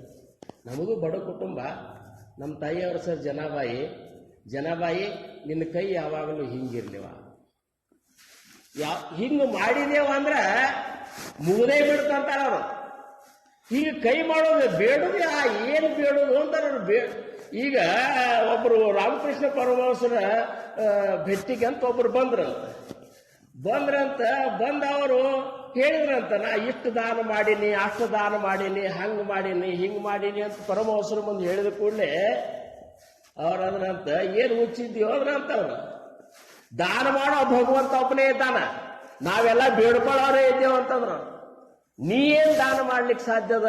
ಭಗವಂತನೇ ಎಲ್ಲ ಕೊಟ್ಟಾವ ಇದ್ದಾನ, ಅವು ಒಬ್ಬ ಕೊಡ್ಲಿಕ್ಕೆ ಅಧಿಕಾರ, ನಾವ್ಯಾರು ಕೊಡ್ಲಿಕ್ಕೆ ಅಧಿಕಾರ ಇಲ್ಲ. ನಾವೇನ್ ತಿಳ್ಕೊತೀವಿ, ಏನಾರೆ ಒಂದು ಎಕರೆ ಒಂದು ಸ್ವಲ್ಪ ದಾನ ಮಾಡಿದೇವು ಅಂದ್ರೆ ಅದನ್ನ ಫೋಟೋ ಗಿಟೋ ತೆಗೆಸ್ಕೊಂಡು ದೊಡ್ಡದು ಮಾಡಿ ಪೇಪರ್ನಾಗ ಹಾಕಿ ಅದನ್ನ ತೋರಿಸ್ಬೇಕಂತೀವಿ. ನಮಗ್ ಕೊಡುವಂತದ್ದಿಲ್ಲ. ನಾವು ಬರೇ ದಾತ ಏಕ ರಾಮನ್, ಭಿಕಾರಿ ಸಬ್ ದುನಿಯಾ. ನಾವೆಲ್ಲರೂ ಅವನಿಂದ ತಗೋಬೇಕಾಗ್ಯದ ಹೊರತಾಗಿ ಕೊಡುವಂತದ್ದಿಲ್ಲ. ಇರ್ಲಿ, ಒಟ್ಟಿನ ಮೇಲೆ ಇಂಥ ಒಂದು ಅದ್ಭುತ ಒಂದು ತತ್ವ ವಿಚಾರ ರಾಮಕೃಷ್ಣ ಪರಮಹಂಸರು ಎಲ್ಲಾ ರೀತಿಯಿಂದ ಎಲ್ಲಾ ಧರ್ಮದವರು ಹೆಂಗ ಭಗವಂತನ ಕಂಡಾರ ಅದನ್ನು ತಾವು ಅನುಭವಿಸಿ ನೋಡ್ಬಿಟ್ರಿ. ಇದು ವಿಚಿತ್ರ. ಜಗನ್ಮಾತೆ ಒಂದು ಏನು ದರ್ಶನ ಪಡ್ಕೊಂಡ್ರು ಸುಮ್ಮನೆ ಆಗ್ಲಿಲ್ಲ. ಜಗನ್ಮಾತೆ ದರ್ಶನ ಆಗ್ಬೇಕಾದ್ರೆ ದಿವಸ ಸಂಜೆನ್ಯಾಗ ಹೊತ್ತು ಮುಳುಗು ಟೈಮ್ದಾಗ ಅಳಾರಂತ, ತಾಯಿ ಇವತ್ತು ನಿನ್ನ ದರ್ಶನ ಆಗಲಿಲ್ಲ ಅಂತ ದಳದ ಕಣ್ಣ ನೀರು ಹೋಗ್ತಿದ್ವು ಅಂತ. ಭಗವಂತನಿಗಾಗಿ ಅವನ ದರ್ಶನಕ್ಕಾಗಿ ಕಣ್ಣ ನೀರು ಹೋಗ್ಬೇಕಾದ್ರೆ ಸಾಮಾನ್ಯ ಇಲ್ಲ ಅದು. ಎಷ್ಟು ಅಂತರಂಗದೊಳಗೆ ಭಗವಂತನ ಒಂದು ದರ್ಶನಕ್ಕಾಗಿ ಅವ್ರು ಕಾತರಿಸ್ತಿದ್ರು ಅಂದ್ರೆ ಪ್ರತಿ ದಿವಸ ಇವತ್ತು ಹೋದ ತಾಯಿ ನಿನ್ನ ದರ್ಶನ ಆಗಲಿಲ್ಲ, ಇವತ್ತು ಹೋದ ತಾಯಿ ನಿನ್ನ ದರ್ಶನ ಆಗಲಿಲ್ಲ ಅನ್ಕೋತ ಕಡೆಗೊಮ್ಮೆ ಮಿಕ್ಕಿ ನಿರ್ಧಾರಕ್ಕೆ ಬಂದ್ಬಿಟ್ರು. ಮತ್ತು ನಿನ್ನ ದರ್ಶನ ಆಗಲಾರ್ದನ ಇದ್ದೇನು ಫಲ ಅಂತೇಳಿ ತಮ್ಮ ಶಿರಾನೇ ಕೊಡಬೇಕು ಅಂತ ಯಾವಾಗ ತಯಾರಾದ್ರು ಆ ಕ್ಷಣದೊಳಗೆ ತಾಯಿ ದರ್ಶನ ಕೊಟ್ಲು ಅನ್ನೋಂಥದ್ದು ಬರ್ತದೆ. ಇಷ್ಟಕ್ಕೆ ಮುಗಿಲಿಲ್ಲ ಅವರು. ಸಗುಣ ಜಗನ್ಮಾತೆಯ ದರ್ಶನ ಒಂದು ಹೆಂಗೆ ಕೂಸ ಮತ್ತು ತಾಯಿ ಒಂದು ಇದ್ರಿಗತ್ತೆ ಅಷ್ಟೊಂದು ಅನ್ಯೋನ್ಯವಾಗಿ ತಾಯಿ ಜೋಡಿ ಪ್ರತಿಯೊಂದು ಮಾತಾಡ್ಕೋತ ಆ ಒಂದು ಆನಂದ ಅನುಭವಿಸ್ತಿದ್ರು. ಕರೆ ಅಷ್ಟಕ್ಕೆ ಇದು ಆಗಲಿಲ್ಲ. ನಿರ್ಗುಣ ಪರಬ್ರಹ್ಮನ ಸ್ಥಿತಿಯನ್ನು ನಾ ಅನುಭವಿಸ್ಬೇಕಂತ ಅಂಥೇಳಿ ತೋತಾಪುರಿ ಜಗದ್ಗುರುಗಳಿಂದ ಅವರಿಂದ ಒಂದು ಏನಪ್ಪ ಅಂದ್ರೆ ಪರಮಾರ್ಥದ ತತ್ವ ಜಿಜ್ಞಾಸತ್ವ, ತತ್ವದ ಒಂದು ಚಿಂತನ, ನಿಜವಾಗಿಯೂ ನಾನು ಯಾರು ಅನ್ನುವಂಥದ್ದು ಈ ಪರಮಾರ್ಥದಿಂದ ಅನುಭವಕ್ಕೆ ಬರ್ತದೆ. ನಾನು ಯಾರು ಅನ್ನುವಂಥ ತಿಳ್ಕೊಂಡು ಬಹಳ ಮುಖ್ಯದ ಅಂತ ಗುರುಗಳಂತಲ್ಲಿ ಹೋಗಿ ನಾವು ಇದನ್ನೇ ಕೇಳಬೇಕು. ನಾನು ಯಾರು, ದೇವರು ಯಾರು, ಇವೆರಡರ ಪ್ರಶ್ನೆ ನಮಗೂ ಇದು ಆಗ್ಬೇಕಾಗ್ಯದ. ದೇವರು ಯಾರು, ನಾನು ಯಾರು, ಇವನ್ ತಿಳ್ಕೊಬೇಕು. ಇವೆಲ್ಲ ಯಾಕೆ ಹೇಳ್ಯಾರ ಅಂದ್ರೆ ಮನುಷ್ಯ ಜನ್ಮನೇ ಇಷ್ಟೊಂದು ಶ್ರೇಷ್ಠದ. ಯಾಕೆ ಶ್ರೇಷ್ಠದ ಅಂದ್ರೆ ಇಲ್ಲಿ ವಿಚಾರ ಮಾಡುವಂಥ ಸಾಮರ್ಥ್ಯ ನಿಮಗದ ಅಂತ ಹೇಳ್ತಾರ ಅವರು. ಆಗಾಳೆ ಅವ್ರು ಹೇಳಿದ್ರಲ್ಲ, ಅದಕ್ಕಾಗೇ ಬಂದಿರಿ ನೀವು, ಏನಾರೇ ಮಾಡಬೇಡ್ರಿ ಅಂತಾರವ್ರು. ಈ ಪುರಂದರದಾಸರು ಎಷ್ಟು ಚಂದ ಹೇಳ್ತಾರ, ಮಾನವ ಜನ್ಮ ದೊಡ್ಡದು ದೊಡ್ಡದು, ಮಾನವ ಜನ್ಮ ದೊಡ್ಡದು, ಹಾನಿ ಮಾಡಲು ಬೇಡಿ ಹುಚ್ಚಪ್ಪಗಳಿರ, ಮಾನವ ಜನ್ಮ ದೊಡ್ಡದು. ಕಣ್ಣು ಕೈ ಕಾಲ್ ಕಿವಿ ನಾಲಿಗೆ ಇರಲಿಕ್ಕೆ ಮಣ್ಣೆ ಮುಕ್ಕಿ ಮರುಳಾಗುವರೇ. ಕಣ್ಣು ಕೈ ಕಾಲ್ ಕಿವಿ ನಾಲಿಗೆ ಇರಲಿಕ್ಕೆ ಮಣ್ಣು ಮುಕ್ಕಿ ಮರುಳಾಗುವರೇ. ಹೊನ್ನು ಹೆಣ್ಣಿಗಾಗಿ ಹರಿಯ ನಾಮಾಮೃತ ಉಣ್ಣದೆ ಉಪವಾಸ ಇರುವರೆ ಕೋಡಿ, ಮಾನವ ಜನ್ಮ ದೊಡ್ಡದು ದೊಡ್ಡದು, ಮಾನವ ಜನ್ಮ ದೊಡ್ಡದು. ಪುರಂದರದಾಸ ಅಂತಾರ, ಮನುಷ್ಯ ಜನ್ಮ ಸಾಮಾನ್ಯ ಇಲ್ಲಪ್ಪ, ದೊಡ್ಡದು ಅಂದ್ರೆ ಆಕೃತಿಲೇ ದೊಡ್ಡದಲ್ಲ, ವಿವೇಕ ಅನ್ನುವಂಥ ವಿಶೇಷ ಸಾರಾಸಾರ ವಿಚಾರ ಮಾಡುವಂಥ ಸಾಮರ್ಥ್ಯ ಮನುಷ್ಯ ಜನ್ಮಕ್ಕದಪ್ಪ. ಯಾವುದು ಚಲೋ, ಯಾವುದು ಕೆಟ್ಟ, ಯಾವುದನ್ನು ಮಾಡೋದ್ರಿಂದ ಸುಖ ಆಗ್ತದೆ, ಯಾವುದನ್ನು ಮಾಡೋದ್ರಿಂದ ದುಃಖ ಆಗ್ತದೆ, ಸುಖ ಯಾವುದು, ದುಃಖ ಯಾವುದು, ನಿಜ ಸುಖದ ಒಂದು ನಿಜವಾದ ಒಂದು ಸ್ಥಿತಿ ಅಂತ ಅದ. ಇವೆಲ್ಲ ವಿಚಾರ ಮಾಡುವಂಥ ಏನಪ್ಪ ಅಂದ್ರೆ ವಿವೇಕ ಅನ್ನುವಂಥದ್ದು ಈ ಮನುಷ್ಯ ಜನ್ಮಕ್ಕದ ಅಂತೇಳಿ ಅವರಂತಾರ. ಕಣ್ಣು ಕೈ ಕಾಲು ಕಿವಿ ನಾಲಿಗೆ ಇರಲಿಕ್ಕೆ ಮಣ್ಣು ಮುಖ್ಯ ಮರುಳಾಗುವರೆ ಅಂತ. ಮಣ್ಣನ್ನೇ ಮುಕ್ತ ಮತ್ತು ನಮ್ಮನ್ನ ಕಡಿಕೆ ಏನು ಮಾಡ್ತಾರೆ, ಮಣ್ಣೆ ಮುಕ್ಕಿಸ್ತಾರ ಏನು. ಅವರಂತಾರ ಸಮರ್ಥರಂತಾರ, ಸಾಂಗನರ ದೇಹ ಜೋಡಲೆ ಆಣಿ ಪರಮಾರ್ಥ ಬುದ್ಧಿ ವಿಸರಲೆ ತೇ ಮೂರ್ಖ ಕೈಸೆ ಭ್ರಮಲೆ ಮಾಯಾ ಜಾರಿ. ಇಷ್ಟೆಲ್ಲ ನಿನಗೆ ಕಣ್ಣ ಕೈಯ ಕಾಲ ಕಿವಿ ಎಲ್ಲನೂ ಸರಿಯಾಗಿ ಕೊಟ್ಟಾಗ ಸಾಂಗನರ ಎಲ್ಲ ಸರಿಯಾಗಿ ಜೋಡಿಸಿ ಭಗವಂತ ಕಳಿಸ್ಯಾರ. ಇದು ಸಾಮಾನ್ಯನೇ ಸುಕೃತದಿಂದ ಎಲ್ಲ ಸರಿ ಇರ್ತದ. ಈ ಒಂದೇ ಇದ್ರಾಗ ತಪ್ಪಿತ್ತು ಅಂದ್ರೆ ಎಷ್ಟು ಅವಘಡದ ಅಂತೀರಿ ನೀವು ಬದುಕುದು. ಎಲ್ಲ ಸರಿಯಾಗಿ ಕೊಟ್ಟಾರ. ಆದ್ರೆ ಏನ್ ಮಾಡ್ಯಾವು, ಪರಮಾರ್ಥದ ಒಂದು ಬುದ್ಧಿಯನ್ನೇ ನಾವು ಬಿಟ್ಟುಬಿಟ್ಟೆವು, ಪರಮಾರ್ಥ ಚಿಂತನೆಯನ್ನೇ ಬಿಟ್ಟುಬಿಟ್ಟೆವು. ಪ್ರಪಂಚದ ಚಿಂತೆಯೊಳಗೆ ನಮ್ಮ ಚಿಂತೆ ಹೆಂಗಾಗ್ಯದ ಅಂದ್ರೆ ಎಷ್ಟು ಆಸೆ, ಏನಾದರೂ ನಮ್ಮ ಆಸೆಗೆ ತುಂಬೇ ಹೊಲ್ತಾಗ್ಯದವ್ರು. ಅಂಥ ದುರಾಸೆಯನ್ನ, ಆಸೆ ಇರ್ಬೇಕರೆ ದುರಾಸೆ ಇರಬಾರ್ದಂತಾರ. ನಮ್ಮ ದುರಾಸೆ ಆಗ್ಯದ. ಒಂದೇ ಏನಂತಾರ ಅವರು ಈ ಭಾಗವತೊಳಗೆ ಒಂದು ಕಡೆ ಏನ್ ಹೇಳ್ತಾರ, ಮನುಷ್ಯಾಗ ಎಷ್ಟು ಆಸೆ ಇರಬೇಕು ಅಂದ್ರ ಜಠರ ತುಂಬುವಷ್ಟು ಅನ್ನ ಮಾತ್ರ ನಿಂದು ಅಂತ. ಜ್ಞಾನಿಗಳ ಕೃಷ್ಣ ಪರಮಾತ್ಮ ಹೇಳ್ತಾನ, ಈ ಜಠರ ತುಂಬುವಷ್ಟು ಅನ್ನ ಮಾತ್ರ ನಿಂದು, ನಿನಗ ಹೊಟ್ಟೆ ತುಂಬುವಷ್ಟು ನೀರು ಕುಡಿಯುವಷ್ಟು ನೀರು ಮಾತ್ರ ನಿಂದು, ಮೈ ಮುಚ್ಚುವಷ್ಟು ಬಟ್ಟೆ ಮಾತ್ರ ನಿಂದು, ಮಲಗುವಷ್ಟು ಜಾಗ ಮಾತ್ರ ನಿಂದು. ಇದಕ್ಕಿಂತ ಹೆಚ್ಚಿಂದ ಏನಾದರೂ ನೀನು ಬಯಸಿದ್ದೇ ಆದ್ರ ನೀನು ದಂಡಕ್ಕೆ ಅರ್ಹನಾಗ್ತಿ ಅಂತ ಹೇಳಿ ಆ ಒಂದು ಭಾಗವತನಾಗ ಹೇಳ್ತಾರೆ. ನಿನಗಲ್ಲಿ ಮುಂದೆ ದಂಡನಾದ, ಇದಕ್ಕಿಂತ ಹೆಚ್ಚಿಗೆ ನೀ ಬೇಕಂದ್ರೆ ನಮಗೆ ಇದಕ್ಕಿಂತ ಹೆಚ್ಚಿಗೆ ಅಲ್ಲಿ ಎಷ್ಟು ಸಾಲವಲ್ತ ನಮಗ. ಒಬ್ಬವ ಎಷ್ಟು ಗಳಿಸಿದಂತಂದ್ರ ಎಷ್ಟು ಗಳಿಸಿ ಇಷ್ಟೊಂದು ಗಳಿಸಿದಾದ್ರೇನು ಹಗಲ ರಾತ್ರಿ ಗಳಿಸಬೇಕಂದ್ರೆ ಗಳಿಸ್ಲಿಕ್ಕಾಗ್ತದ, ಭಗವಂತನ ಕಾಣಬೇಕಂದ್ರೆ ಭಗವಂತನ ಕಾಣ್ಲಿಕ್ಕೆ ಆಗ್ತದ. ನಿರ್ಧಾರ ನಮ್ಮದದ. ಅವು ಗಳಿಸಿದ ಕಡಿಕೊಮ್ಮೆ ಎಷ್ಟನೇ ಗಳಿಸಿ ನೋಡ್ಬೇಕಂತೇಳಿ ಕಾರ್ಕುನ್ ಕರೆದಂತ ಕ್ಲಾರ್ಕನ್ನ, ನನ್ನ ಗಳಿಕೆ ಎಷ್ಟು ಹೇಳಪ್ಪ ಅಂದ್ರ ಅವಂದಂತ ಕಾರ್ಕುನ, ಮಹಾರಾಜ್ರ ಇಷ್ಟು ಲಘು ಹೇಳಿಕ್ಕೆ ಒಂದು 15 ದಿವಸ ಟೈಮ್ ಬೇಕಂತ ಹೇಳಿದಂತ. ನೀವು ಎಷ್ಟು ಗಳಿಸಿರೋದು ಲೆಕ್ಕಪತ್ರ ಮಾಡ್ಲಿಕ್ಕೆ. ಈಗೆಲ್ಲ ಕಂಪ್ಯೂಟರ್ ಅವಾಗ ಇದ್ದಿದ್ದಿಲ್ಲ. 15 ದಿವಸ ಒಂದು 4-5 ಮಂದಿ ಕೂಡಿಸಿ ಅದನ್ನ ಲೆಕ್ಕ ಮಾಡಿದಾಗ ಅದಕ್ಕೆ ನಮ್ಗೆ ಗೊತ್ತಾಗ್ತಾರೆ ಅಂದ್ಕೊಳ್ಳಿ ಮಾಡ್ರಂದ್ರು. 15 ದಿವಸ ಕೂಡಿಸಿ ಲೆಕ್ಕ ಮಾಡಿದ್ರಂತ. ಕೊನೆಗೆ 15 ದಿವಸ ಆದ್ಮೇಲೆ ಏನದಪ್ಪ ನಾ ಇಲ್ಲಿ ತನಕ ಗಳಿಸಿದ್ದು ಅಂತಂದ್ರ ಅವನಂತ, ಮಹಾರಾಜ್ರ ನಿಮ್ಮ 18 ತಲಿ ಕೂತು ತಿಂದ್ರು ಸಹಿತ ಸವಿಲಾರ್ದಷ್ಟು ನೀವು ಗಳಿಸಿರಿ ನೋಡಿ. 18 ತಲಿರಿ. ಈಗ ನಮ್ಮದು ಅವೆಲ್ಲ ಹೀಗೆ ತಲಿಗಳು ಹಾಕೋದು ಹೋದ್ರೆ 18 ತಲಿಗಳು ಬರೀ ಕೂತು ತಿಂದ್ರು ಏನು ದುಡಿದು ಬೇಡ, ಏನು ಬೇಡ, ಸುಮ್ಮ ಐಷಾರಾಮದಿಂದ ತಿಂದುಕೊಂಡು ಬದುಕಿದ್ರು ಸಹಿತ ಸಾಲುವಷ್ಟು ನಿಮ್ಮ ಗಳಿಕೆ ಆಗ್ಯದ ಅಂದ್ರ ಅವನಂತ 19ನೇ ತಲಿ ಗತಿ ಏನು ಅಂದ್ರ ದುರಾಸೆ ಅಂತ.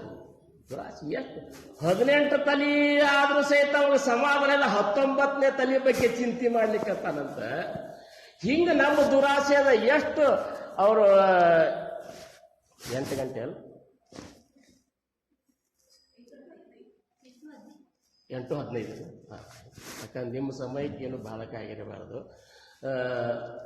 ಇದು ಎಷ್ಟು ಗಳಿಸಿ ಏನು ಮಾಡೋದದ, ಹೋಗುವ ಹೊತ್ನ್ಯಾಗ ಏನಾದರೂ ಇದನ್ನ ನಮ್ಮ ಗಳಿಸಿದ್ದನ್ನು ತಗೊಂಡು ಹೋಗೋದಿತ್ತಂದ್ರೆ ಗಳಿಸ್ಬೇಕು. ಏನು ಒಯ್ಯುವುದಿಲ್ಲ ಅನ್ನೋದು ನಮಗೆ ಗೊತ್ತದ. ಆಮೇಲೆ ನಾವು ಕಾಯಂ ಇರುವುದಿಲ್ಲ ಅನ್ನೋದು ಗೊತ್ತದ. ಯಾಕೆ ಗೊತ್ತದ ಅಂದ್ರೆ ನಾವು ನೋಡ್ತೇವೆ ಪೇಪರ್ನಾಗ ಎಷ್ಟು ಮಂದಿ ಹೋಗಿದ್ದು ನೋಡ್ತೇವೆ. ಸಣ್ಣವ್ರು ಹೋಗಿದ್ದು ನೋಡ್ತೇವೆ, ವಯಸ್ಸಾದವ್ರು ಹೋಗಿದ್ದು ನೋಡ್ತೇವೆ, ಮಧ್ಯಮ ವಯಸ್ಸದವ್ರು ಹೋಗಿದ್ದು ನೋಡ್ತೇವೆ.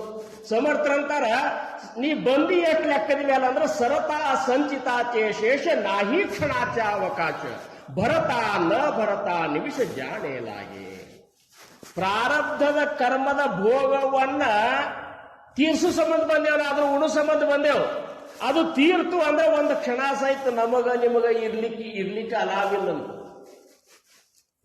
सरता संचिता तेशेष नाही क्षणाचा अवकाश भरता न भरता ನಿಮಿಷ ಜಾಣೆ लागे.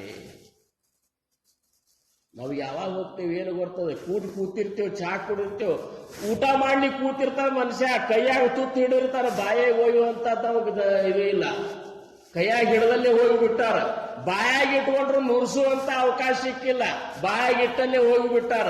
ನುರ್ಸಿದ್ರು ಸಹಿತ ನುಂಗ್ಲಿಕ್ಕೆ ಅವಕಾಶ ಸಿಕ್ಕಿಲ್ಲ, ಹೋಗಿಬಿಟ್ಟಾರ.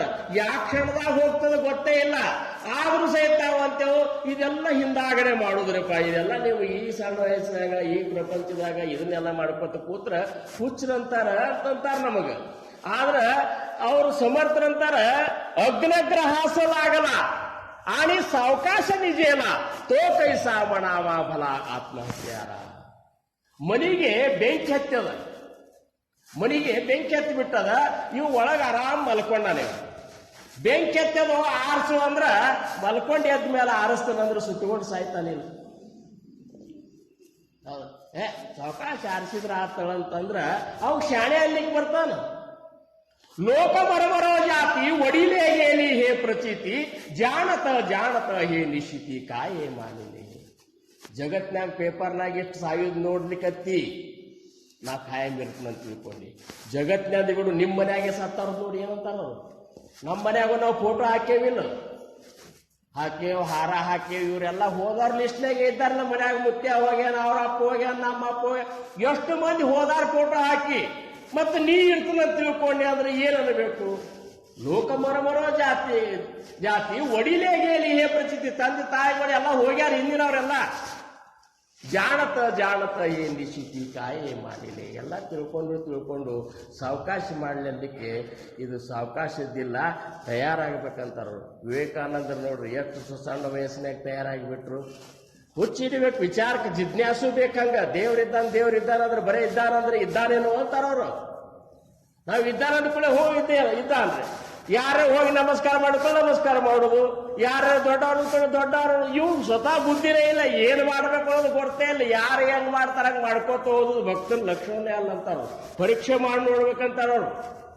ಪರೀಕ್ಷೆ ಮಾಡಿ ನೋಡ್ಬೇಕು, ಈ ತಾಯಿಯೇ ಬ್ರಹ್ಮ ಸ್ವರೂಪಿಣಿ ಹೌದಲ್ಲ ಅನ್ನೋದು ಪರೀಕ್ಷೆ ಮಾಡಿ ನೋಡಿದ್ರು ರಾಮಕೃಷ್ಣ ಪರಮಹಂಸರು. ಅದಕ್ಕೆ ತೋತಾಪುರಿ ಗುರುಗಳಿಂದ ಅನುಗ್ರಹ ತಗೊಂಡ ಅವ್ರು ಹೇಳಿದ ಸಾಧನಾ ಮಾರ್ಗದೊಳಗ ನಿರಾಕಾರ ಬ್ರಹ್ಮ ವಸ್ತುನೇ ಈ ನನ್ನ ಮಾತೆ ಇದ್ದಾಳ. ರಾಮಕೃಷ್ಣ ದೇವರು ಅಂತಂತಾರಂತೇಳಿ ರಾಮಕೃಷ್ಣರ ಒಂದು ಅವತಾರ ಮಹಿಮೆಯನ್ನು ಕೇಳ್ಕೊತ ಇವ್ರೇನ್ ಮಾಡಿಬಿಟ್ರು, ಅದ್ರಾಗ ತಮ್ಮ ಪಾತ್ರನ ಮಾರುತಿ ಪಾತ್ರ ನಾನೇ ಅಂತ ತಿಳ್ಕೊಂಡ ಎಷ್ಟೋ ಸರಿ ಗಿಡ ಹಾರಾಡ್ಕೊತ ಅಡ್ಡಾಡ್ತಿದ್ರಂತವ್ರು. ಆ ಟೊಂಗಿಯಿಂದ ಈ ಟೊಂಗಿಗೆ ಹೆಂಗ ಮಾರುತ್ತಿರ ಹಾರಾಡ್ತಿದ್ದ ಹಂಗ ಹಾರಾಡ್ತಿದ್ರು. ಆ ಟೈಮ್ದಾಗ ರಾಮ ಲಕ್ಷ್ಮಣರ ಒಂದು ಸ್ವರೂಪ ಸಾಕ್ಷಾತ್ಕಾರ ಇವ್ರಿಗೆ ಆಗಿಬಿಡ್ತು. ಯಶೋಧಾದೇವಿಯ ಸ್ಥಾನದಾಗ ತಾವು ನಿಂತ ಪರಮಾತ್ಮ ಈ ಕಾಳಿಕಾದೇವಿ ಕಂದ ತಿಳ್ಕೊಂಡು ಏನಪ್ಪಾ ಅಂದ್ರ ಲಾಲ ಅಂತ ಹೇಳಿ ಅದು ಒಂದು ತಾಯಿಯ ಒಂದು ರೂಪನೊಳಗೂ ಸಹಿತ ಎಲ್ಲಾ ರೀತಿಯಿಂದ ಪ್ರೇಯಸಿ ರೂಪದೊಳಗ, ತಾಯಿಯ ರೂಪದೊಳಗ, ಭಕ್ತನ ರೂಪದಾಗ, ಪ್ರತಿಯೊಂದು ರೂಪದೊಳಗ ಆ ನಿರಾಕಾರ ವಸ್ತುವನ್ನ ತಮ್ಮ ಅನುಭವಕ್ಕೆ ತಗೊಂಡ್ರಲ್ಲ. ಇಂಥ ಜ್ಞಾನಿಗಳ ಸಿಗುವುದು ಈ ಭಾರತ ಮಾತೆ ಒಂದು ದೊಡ್ಡ ಏನಪ್ಪಾ ಅಂದ್ರೆ ಇದು ಅಂತ ತಿಳ್ಕೊಬೇಕು. ಒಂದೇ ಪಂಥದೊಳಗೆ ಹೋಗಿ ಒಂದನ್ನೇ ಕಂಡು ಹಿಡ್ಕೊಂಡು ಅವ್ರು ಬಹಳಷ್ಟು ಮಂದಿ ಸಿಗ್ತಾರ. ಎಲ್ಲದರ ಒಂದು ಪೂರ್ಣ ಒಂದು ಅನುಭವ ಏನದಲ್ಲ ಅದು ರಾಮಕೃಷ್ಣ ಪರಮಹಂಸರ ಒಂದು ತತ್ವದೊಳಗೆ ಮಾತ್ರ ಸಿಗ್ಲಿಕ್ಕೆ ಸಾಧ್ಯ. ಕೆಲವೊಬ್ಬರು ಅಂತಾರ ನಮ್ಮ ವಿಠ್ಠಲನೇ ದೇವರು ಅಂತಾರ, ಕೆಲವೊಬ್ಬರು ನಮ್ಮ ಗುರುಗಳೇ ದೇವರು ಅಂತಾರ, ಕೆಲವೊಬ್ಬರು ದೇವಿಯೇ ದೇವರು ಅಂತಾರ. ಯಾರು ದೇವರ ಮುಖ್ಯ ದೇವಾಸ ಯಾರು ಅಂತದ್ದು ಗೊತ್ತೇ ಇಲ್ಲ ನಮಗೆ. ತಿರಿಲೋಕ ಜೇಥೂನಿ ನಿರ್ಮಾಣ ಜಾಲೆ ತಯಾ ದೇವರಾಯಾಸಿ ಕೋಣಿನ ಬೋಲೆ. ಈ ಮೂರು ಲೋಕಗಳ ನಿರ್ಮಾಣ ಮಾಡಿದಂತ ಆ ಮುಖ್ಯ ದೇವನ ಬಗ್ಗೆ ಯಾರು ವಿಚಾರ ಮಾಡುವನಂತ ವಿಚಾರ ಮಾಡಿದವರು ರಾಮಕೃಷ್ಣ ಪರಮಹಂಸರು. ಅದೇ ದೇವರನ್ನು ಕಾಣಬೇಕಂತ ಹಂಬಲಿಸಿ ಎಲ್ಲಾ ಕಡೆ ತಮ್ಮ ಜಿಜ್ಞಾಸವನ್ನು ಪ್ರಕಟ ಮಾಡ್ಕೋತ ಹೋಗಿ ಏನಪ್ಪಾ ಅಂದ್ರೆ ಪರೀಕ್ಷೆ ಮಾಡಿ ಶಿಷ್ಯತ್ವವನ್ನು ವಹಿಸಿದವರು ಸ್ವಾಮಿ ವಿವೇಕಾನಂದ. ಪರೀಕ್ಷೆ ಮಾಡಿದ್ರು ಅವ್ರು. ದೇವ್ರ ಕಾಲ ದೇವರಂತೀರಿ ನನಗೆ ತೋರಿಸ್ತೀರೇನೋ ಅಂತ ಕೇಳಿದ್ರು ಅವರು. ದೇವರಿದ್ದಾನ ಅಂತೀರಿ ನನಗೆ ತೋರಿಸ್ತೀರೇನೋ? ಒಳ್ಳೆ ತೋರಿಸ್ತಂದ್ರ ಅವ್ರು. ಹೆಂಗ ತೋರಿಸ್ತೀರಿ? ನೀ ನನ್ನ ಹೆಂಗ ನೋಡ್ಲಿಕ್ಕತ್ತೇನ ಹಂಗೆ ನಿನಗೆ ತೋರಿಸ್ತೀನಿ ಅಂತ ನೋಡ್ರಿ ಪರೀಕ್ಷೆ ಮಾಡಿ.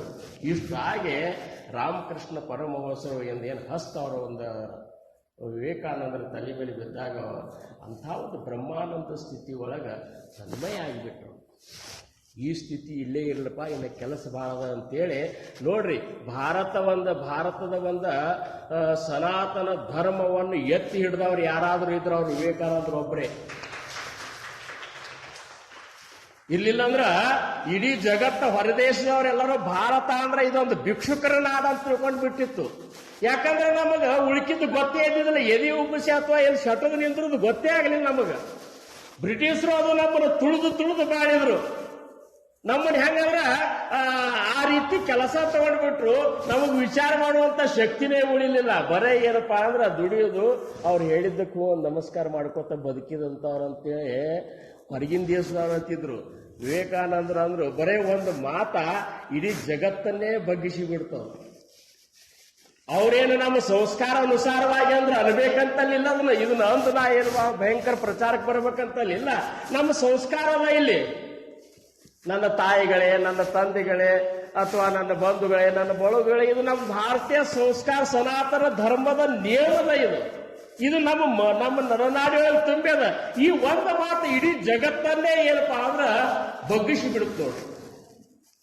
ಅಂಥ ವಿವೇಕಾನಂದರು ಕೊನೆಗೂ ಸಹಿತ ಪರೀಕ್ಷಾ ಅಂತದ್ದು ಹೋಗ್ಲಿಲ್ಲ ಅಂತ ನೋಡ್ರಿ. ಪರೀಕ್ಷಾವನ್ನು ಅಂದ್ರೆ ಶಿಷ್ಯ ಹೆಂಗಿರ್ಬೇಕಂದ್ರೆ ಜಿಜ್ಞಾಸು ಇರಬೇಕಂತಾರ. ಸುಮ್ಮನೆ ಒಬ್ಬ ರೊಕ್ಕ ಕೊಟ್ಟ ನೀ ಕೈ ಮುಚ್ಚಿ ತಗೊಂಡು ಅದು ಕೊಟ್ಟದನೋ ಈ ನಡೆಯುವಂತಹದ್ದನೋ ಅಂತದ್ದು ಪರೀಕ್ಷೆ ಬೇಕೋ ಬೇಡ ಅಂತಾರ ಅವರು. ಒಬ್ಬರು ಕೊಟ್ರು, ಜೇತೆ ಪರೀಕ್ಷೆಯ ಅಭಾವ ಟೋಣಪ ಸಮುದಾವ. ಸಮರ್ಥರಂತಾರ ಪರೀಕ್ಷೆ ಮಾಡುವಂತ ಬುದ್ಧಿನೇ ನಿನ್ನಂತ ನಿಲ್ಲಿಕ್ಕಂದ್ರ ಇದೊಂದು ಹುಮ್ಮುತನದಿಂದ ಮಾಡ್ಲಿಕ್ಕತ್ತಿ ಅಂತಾರ. ಸುಮ್ಮನೆ ನಿನಗೇನು ಅವ್ರು ಮಾಡ್ತಾರಂತ ಮಾಡ್ಲಿಕ್ಕತ್ತಿ ಇದಲ್ಲ, ಪರೀಕ್ಷೆ ಮಾಡಂತಾರ. ರಾಮಕೃಷ್ಣ ಪರಮಹಂಸರು ಕೊನೆ ಟೈಮ್ದಾಗ ಸಹಿತ ಇವರು ಮೊದಲೊಂದು ಪರೀಕ್ಷೆ ಮಾಡಿದ್ರಂತ. ಕಂಚ, ಕಾಮಿನಿ, ಕಾಂಚನ ಇವನ್ನೆಲ್ಲ ತ್ಯಾಗ ಮಾಡ್ಯಾರ. ಪ್ರಖರವಾದ ವೈರಾಗ್ಯದ ಒಂದು ಮಾತು ಹೇಳ್ತಾರ. ನಿಜವಾಗಿ ಇವರು ಅದ್ರಾಗ ಮೈಗೂಡ್ಯದನ್ನ ತೋಡ್ಬೇಕಂತೇಳಿ ₹1 ಕಾಯಿನ ಅವ್ರ ಹಾಸಿಗೆ ಒಳಗಿಟ್ರ ನೋಡ್ರಿ, ಮನಸ್ಸಷ್ಟೇ ಅವ್ರದ್ದು ವಿರಕ್ತಿ ಆಗಿದ್ದಿಲ್ಲ, ಪ್ರತಿಯೊಂದು ಇಂದ್ರಿಯಗಳ ನರನಾಡಿಗಳು ಸಹಿತ ಆ ವಿರಕ್ತಿಗೆ ಸಪೋರ್ಟ್ ಮಾಡಿದ್ದು ರಾಮಕೃಷ್ಣ ಪರಮಹಂಸರಿಗೆ. ಅಂದ್ರೆ ಯಾವ ಸ್ಥಿತಿ, ಪ್ರಬಲವಾದ ವೈರಾಗ್ಯ ಅಂತಾರೆ. ಪ್ರಬಲವಾದ ವೈರಾಗ್ಯ, ಬರೇ ವೈರಾಗ್ಯ ಅಲ್ಲ, ಪ್ರಬಲವಾದ ವೈರಾಗ್ಯ ಇದ್ದವರು ರಾಮಕೃಷ್ಣ ಪರಮಹಂಸರು. ಪ್ರಬಲವಾದ ವೈರಾಗ್ಯ ಅಂದ್ರೆ ಈಗ ವೈರಾಗ್ಯದೊಳಗ ಅಭಾವ ವೈರಾಗ್ಯವ, ಪ್ರಸೂತಿ ವೈರಾಗ್ಯವ, ಕ್ಷಣಿಕ ವೈರಾಗ್ಯವ ಸಾಕಷ್ಟವ. ಅವ್ರ ವೈರಾಗ್ಯ ಹಂಗಿತ್ತಂದ್ರ ಬ್ಯಾಡ ಅಂತೇಳಿ ಬುದ್ಧಿ ವಿಚಾರ ಮಾಡ್ಕೊಂಡು ಬ್ಯಾಡ ಅಂತಿದ್ದಿಲ್ಲ. ಅವ್ರ ಇಂದ್ರಿಯಗಳೇ ಸಹಿತ ಬ್ಯಾಡ ಅಂತಿದ್ವು ಅಂತ. ಹೋಗಿ ಅಲ್ಲಿ ಮಲ್ಕೊಂಡ್ರೆ ಚೇಳು ಕಡ್ದಂಗಾಗಿ ಜಿಗಿದು ನಿಂತು ಬಿಟ್ರು. ಆ ರೊಕ್ಕದ ಮೇಲೆ ಮಲ್ಕೊಳಿಕ್ ಹೋದ್ರ ಚೇಳು ಕಡ್ದಂಗಾಗಿ ಜಿಗಿದ್ವಿ ಅಂದ್ರ ಇಂದ್ರಿಯಗಳ ಸಹಿತ ಅದಕ್ಕೆ ಸಪೋರ್ಟ್ ಮಾಡ್ತಿದ್ದಿಲ್ಲ, ಬೇಕು ಅನ್ನುವಂಥದ್ದಕ್ಕೆ. ಎಂಥ ಪ್ರಕಾರ ಇಂಥ ಪರೀಕ್ಷೆ ಮಾಡಿದ್ರು ಸಹಿತ ಅವ್ರಿಗೆ ಯಾವಾಗ ಗಂಟ್ಲಕ್ಕ ತ್ರಾಸಾಗಿ ಅವ್ರೇನು ಮಲ್ಕೊಂಡ್ರಲ್ಲ ಕೊನೆ ಗಳಿಗೆ ಒಳಗ ಆವಾಗೂ ಸಹಿತ ವಿಚಾರ ಮಾಡ್ತಿದ್ರು, ಇವ್ರಿಗೆ ಯಾಕೆ ಬರಬೇಕು ಈ ಜಡ್ಡ. ವಿವೇಕಾನಂದರ ವಿಚಾರ ಅಂದ್ರೆ ಜಿಜ್ಞಾಸತ್ವ, ಪರಬ್ರಹ್ಮ ಸ್ವರೂಪಿಗಳು ಇವ್ರಿಗೆ ಇದೊಂದು ಜಡ್ ಕಡಿಕ್ ಮಾಡ್ಕೊಳಿಕ್ ಆಗುದಿಲ್ಲನು, ಇವ್ರು ಸುಮ್ನೆ ಹೇಳಿಕತ್ತಾರನು, ಇವ್ರು ಮನುಷ್ಯ ರೂಪನೇ ಇರಬೇಕು ಅನ್ನೋ ತಲೆಯಾಗ ಬಂದಾಗ ರಾಮಕೃಷ್ಣ ಪರಮಹಂಸರಂದ್ರಂತ ಯಾರು ರಾಮ ಆಗಿ ಬಂದ್ರು, ಯಾರು ಕೃಷ್ಣ ಆಗಿ ಬಂದ್ರು, ಅದೇ ನಾನು ರಾಮಕೃಷ್ಣ ಬಂದ ನೋಡಪ್ಪ ಅಂತಂದ್ರು. ಇವ್ರ ಮನಸ್ಸಿನಾಗ ಬಂದಿದ್ದು ರಾಮಕೃಷ್ಣ ಪರಮಹಂಸರಿಗೆ ಗೊತ್ತಾಗ್ಬಿಡುತ್ತಂತ. ಆತ್ಮಜ್ಞಾನಿಗಳಂದ್ರೆ ಆತ್ಮಜ್ಞಾನಿಗಳಿಗೆ ಹೇಳಬೇಕಾಗಿಲ್ಲ, ಅವರ ಆ ಪ್ರತಿಯೊಬ್ಬರ ಅಂತಃಕರಣನೇ ಅವ್ರದ್ದಾಗಿರ್ತದೆ. ರಾಮಕೃಷ್ಣ ಪರಮಹಂಸರು ಹನಿ ನೀರು ಸಹಿತ ಹೋಗ್ತಿದ್ದಿಲ್ಲ ಕೊನೆಗೆ. ಅವಾಗ ಎಲ್ಲ ಏನಪ್ಪಾ ಅಂದ್ರೆ ವಿಶೇಷ ಶಿಷ್ಯರೇನಿದ್ರಲ್ಲ. ಈಗ ನೋಡ್ರಿ ಇವರೆಲ್ಲ ವಿಶೇಷ, ಎಲ್ಲರೂ ಆನಂದ ಸ್ವರೂಪರೇ ಇದ್ದಾರೆ. ಅವರು ಹೆಸರು ನೋಡ್ರಿ ಹಂಗವ ನೋಡ್ರಿ. ಅವ್ರು ಎಲ್ಲರೂ ವಿವೇಕಾನಂದ ಅವನ ಆಗಾಳೆ ಬಂದ ಕೂಡಲೇ ನೋಡಿ ಎಲ್ಲರ ಮುಂದೆ ಆನಂದ ಅಂದ್ರೆ ಆ ಆನಂದ ಸ್ವರೂಪಕ್ಕೆ ಹೋಗಿ ಮುಟ್ಟ್ಯಾರ. ನಮ್ಮ ಹೆಸರುಗಳು ಹೆಂಗವ, ಚಿಂಟ್ಯ, ಪಿಂಟ್ಯ, ಲಿಂಟ್ಯ ಅಂತೇಳಿ ಅವಕ್ಕೆ ಹೆಸರಿಗೆ ಅರ್ಥನೇ ಇಲ್ಲ. ಯಾಕ್ರಿ ಅವ್ರು ಹೆಂಗ್ ನೋಡ್ರಿ ಆನಂದ ಸ್ವರೂಪ ಸ್ವತಃ ಹೇಳ್ತಾರೆ. ನಾವು ಆನಂದ ವಿವೇಕಾನಂದ, ವಿವೇಕದಿಂದ ತುಂಬಿದಿಂದ ನಾನು ಆನಂದವನ್ನು ವಿವೇಕದಿಂದ ಪಡ್ಕೊಂಡವ ವಿವೇಕಾನಂದ ಇದ್ದೀನಿ ಅಂತ ಹೇಳ್ತಾರೆ. ಹಂಗೆ ಇವರೆಲ್ಲರೂ ಆನಂದಗಳಿದ್ದಾರೆ. ಇಂಥವ್ರೆಲ್ಲರೂ ರಾಮಕೃಷ್ಣ ಪರಮಹಂಸರಿಗೆ ಅಂತಾರ, ಗುರುಗಳ 15 ದಿವಸ ಹನಿ ನೀರು ಸಹಿತ ಹೋಗಿಲ್ಲ, ನಾವು ಹೆಂಗೆ ಊಟ ಮಾಡೋದ್ರೆ ನಮ್ಮ ಗಂಟಲ್ದಾಗ ಹೆಂಗೆ ನೀರು ಹೋಗ್ಬೇಕು. ಅವ್ರನ್ನವ್ರು ಹೋಗ್ರಿಪ್ಪ ಊಟ ಮಾಡ್ರನ್ನವರು, ನೀವೇ ತಿಂದಿಲ್ಲ, ನೀವೇ ಒಂದು ಹನಿ ನೀರು ತಗೊಂಡಿಲ್ಲ, ನಾವ್ ಹೆಂಗೆ ಊಟ ಮಾಡೋದ್ರ ರಾಮಕೃಷ್ಣ ಪರಮಹಂಸರು ಅಂದ್ರಂತ ನಿಮ್ಮ ಗಂಟಲುಗಳು ಯಾರು ಅಂತ ತಿಳ್ಕೊಂಡಿ ಅಂತ. ನಿಮ್ಮೆಲ್ಲರ ಗಂಟಲುಗಳು ನನ್ನ ಗಂಟಲದ, ನಿಮ್ಮ ಗಂಟಲ ಮುಖದಿಂದ ನಾವು ಉಣ್ಕೋತಾನೆ ಇದ್ದೀನಿ, ಆನಂದನೇ ಇದ್ದೀನಿ. ಯಾಕಂದ್ರೆ ದೇಹಾತೀತ ಸ್ಥಿತಿ ಅದು. ವಿದೇಹ ಸ್ಥಿತಿ ಅಂತಾರೆ ಅದಕ್ಕೆ. ಈ ದೇಹದಿಂದ ಹೊರಗ ಏನಪ್ಪಾ ಅಂದ್ರೆ ಆ ಒಂದು ವಿದೇಹ ಸ್ಥಿತಿಯೊಳಗಿರುವಂತವ್ರು ಈ ದೇಹದ ಬಗ್ಗೆ ಯಾಕೆ ತಲೆ ಕೆಡಿಸ್ಕೊಂಡಾರ ಅವರು? ನಾನು ನಿತ್ಯ ಮುಕ್ತ, ಯಾವಾಗಲೂ ಇರಾವ ಆ ಪರಬ್ರಹ್ಮ ನಿರ್ವಿಕಾರ ಸ್ವರೂಪನೇ ನಾನು ಇದ್ದೀನಿ ಅನ್ನುವಂತ ಆ ಸ್ಥಿತಿಯ ಒಂದು ಏನಪ್ಪಾ ಅಂದ್ರೆ ಅಂತಿಮ ಸ್ಥಿತಿಗೆ ಹೋಗಿ ಮುಟ್ಟಿದಂತ ರಾಮಕೃಷ್ಣ ಪರಮಹಂಸರಂದ್ರು, ನಿಮ್ಮ ಎಲ್ಲ ಗಂಟಲುಗಳು ಯಾರು ಅಂತ ತಿಳ್ಕೊಂಡ್ರಿ, ಆನಂದಿಂದ ಊಟ ಮಾಡ್ರಿ ಅಂತ. ಎಂತ ಅದೇ ಒಂದು ವ್ಯಕ್ತಿತ್ವ, ಅದೇ ಒಂದು ಸ್ಥಿತಿ ತಾಯಿ ಶಾರದಾ ಮಾತೆ.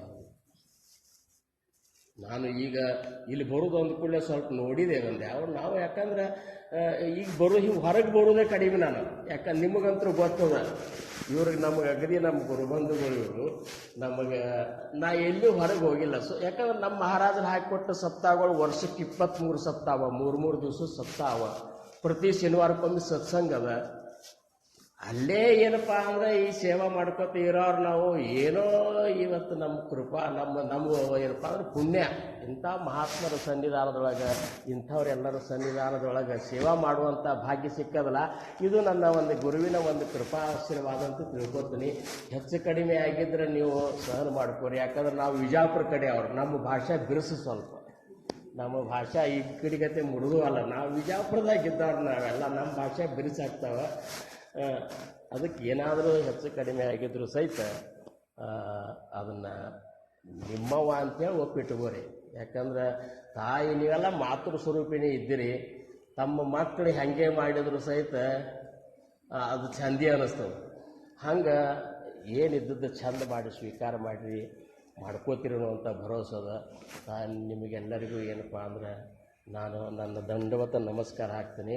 ಒಟ್ಟಿನ ಮೇಲೆ ಮನುಷ್ಯ ಜನ್ಮ ಬಂದದ, ಅದನ್ನು ಸಾರ್ಥಕತೆ ಮಾಡ್ಕೊಳ್ಳಿಲ್ಲ ಅಂದ್ರೆ ಮತ್ತೆ ತಿರುಗಿ ಇದೇ ಜನ್ಮ ಬರ್ತದೆ ಅಂತ ಹೇಳಿ ಹಿಡ್ಕೋಬೇಡ್ರಿ ಅಂತಾರೆ. ಅಂತ್ಯಕಾಲದೊಳಗೆ ಎಂಥ ಮತಿಯೋ ಅಂಥ ಗತಿ ಅಂತ ಜ್ಞಾನಿಗಳು ಹೇಳ್ತಾರೆ. ಈ ಹೋಗೋ ಟೈಮ್ದಾಗ ಏನು ನೆನೆಸ್ತೆ ಅದಾಗ್ತಿ ಅಂತಾರೆ. ಮತ್ತು ನಾವು ಪ್ರಪಂಚದಾಗ ಈ ರೀತಿ ಬಡ್ದ್ಯಾಡವ್ರನ್ನ ಹೋಗುವತ್ನಾಗ ಭಗವಂತ ಅಂತ ಬರ್ತಾನೆ ಬರುವುದಿಲ್ಲ ನಮಗದು. ಈಗೆಲ್ಲ ಈ ರೀತಿ ಮಾಡಿದವ್ರಿಗೆ ಒಮ್ಮೆ ಕೈ ಕೊಡ್ತದೆ, ಈಗಿನಿಂದ ಮಾಡ್ಕೊತ ಇದ್ದವ್ರಿಗೆ ಕೈ ಕೊಡ್ತದ. ಮತ್ತಿನ್ನು ಯಾರು ಹಿಂದಾಗಡೆ ಮಾಡೋಣ ಅಂತಂದವ್ರಿಗೆ ಶಂಕರಾಚಾರ್ಯರು ಮುಂಜಾನೆ ನಸಿಕ್ಲೆ ಪ್ರಾತರ್ವಿಧಿಗೆ ಹೊಂಟಿದ್ರಂತ. ಒಬ್ಬ 95 ವರ್ಷದ ಮುದುಕ ಸಂಸ್ಕೃತ ಶಬ್ದ ಬಾಯ್ಪಾಟ್ ಮಾಡ್ಲಿಕ್ಕೆ ಹತ್ತಿದ್ರಂತವ. ಇವ್ರಂದ್ರು ಏನಿದು ಈ ವಯಸ್ಸಿನಾಗ ಇವೇನು ಮಾಡ್ಲಿಕ್ಕತ್ತಾರಂತ ಹೋಗಿ ನೋಡ್ತಾರ, ಅವಂತ ನಾವು ಡುಕ್ರಂಕರ್ಣಿ ಡುಕ್ರಂಕರ್ಣಿ ಡುಕ್ರಂಕರ್ಣಿ ಅಂತ ಹೇಳಿ ಅವ ಬಾಯ್ಪಾಟ್ ಮಾಡ್ಲಿಕ್ಕತ್ತಿದ್ದಂತ. ಮೂರ್ಖ ಇದೇನು ಮಾಡ್ಲಿಕ್ಕತ್ತೀವೋ ಅಂತಂದ್ರು. ಬರ್ರಿ ಗುರುಗಳು ಅಂತಂದವ. ಏನ್ರಿ ಜೀವನ ತುಂಬ ಸಂಸಾರ ಸಂಬಂಧ ದುಡ್ದನಿ, ಈಗ ನನಗೆ ಗೊತ್ತಾಗ್ಯದ ಇನ್ನು ಏನಾರೇ ಮಾಡಿ ಭಗವಂತನ ಸಾಕ್ಷಾತ್ಕಾರ ಮಾಡ್ಕೋಬೇಕು, ಅವೆಲ್ಲ ವಿಚಾರಗಳು ಸಂಸ್ಕೃತನಾಗವ, ಅದಕ್ಕೆ ಶಬ್ದಗಳು ಬಾಯ್ಪಾಟ್ ಮಾಡ್ಲಿಕ್ಕತ್ತೀರಿ ಅಂದಂತ. ನಹಿ ನಹಿ ರಕ್ಷತೆ ಡುಕ್ರಂಕರಣೆ ಅಂದ್ರ ಅವ್ರು, ಈ ಡುಕ್ರಂಕರಣೆ ರಕ್ಷಣೆ ಮಾಡ್ತದನೋ ಅಂತಂದ್ರ ಅವರು. 95 ವರ್ಷ ಆಗ್ಯಾವ, ಇನ್ನು ಅವನು ಬಾಯ್ಪಾಟ್ ಮಾಡಿ ವಾಕ್ಯ ಮಾಡಿಕೊಂಡು ಅವು ವೇದಾಂತಗಳ ಅಂತರಾರ್ಥವನ್ನು ತಿಳ್ಕೊಂಡು ನಿನಗೆ ಸಮಯ ಎಲ್ಲಿ ಅಂದ್ರು ಅಂದ್ರ ಅವರು. ಅದಕ್ಕೆ ಅವ್ರಂದ್ರು ಭಜ ಗೋವಿಂದಂ ಭಜ ಗೋವಿಂದಂ ಭಜ ಗೋವಿಂದಂ ಮೂಢಮತೆ, ಭಜ ಗೋಪಾಲಂ ಭಜ ಗೋಪಾಲಂ ಭಜ ಗೋಪಾಲಂ ಮಂದಮತೆ ಅಂತೇಳಿ ಅವರು ಒಂದು 14 ಭಾಳ 34 ಇದ್ರದ್ದು ಮಾಡ್ಯಾರ ಅವರು ಸಂಸ್ಕೃತನಾಗ. ಕನ್ನಡನಾಗ ಒಬ್ಬರು ಯಾರೋ ಜ್ಞಾನಿಗಳು ಒಂದು 14 ನುಡಿ ಮಾಡ್ಯಾರ. ಅದರಾಗಿಂದು ಒಂದೇ 2 ನುಡಿ ಅಂದು ನಮ್ಮ ಈ ಸೇವಾ ನಾವು ಇವತ್ತು ಇದು ನೀವು ನನ್ನ ಜೋಡಿ ಒಂದು ಸ್ವಲ್ಪ ಭಜ ಗೋವಿಂದಂ ಭಜ ಗೋವಿಂದಂ ಭಜ ಗೋವಿಂದಂ ಮೂಢಮತೆ,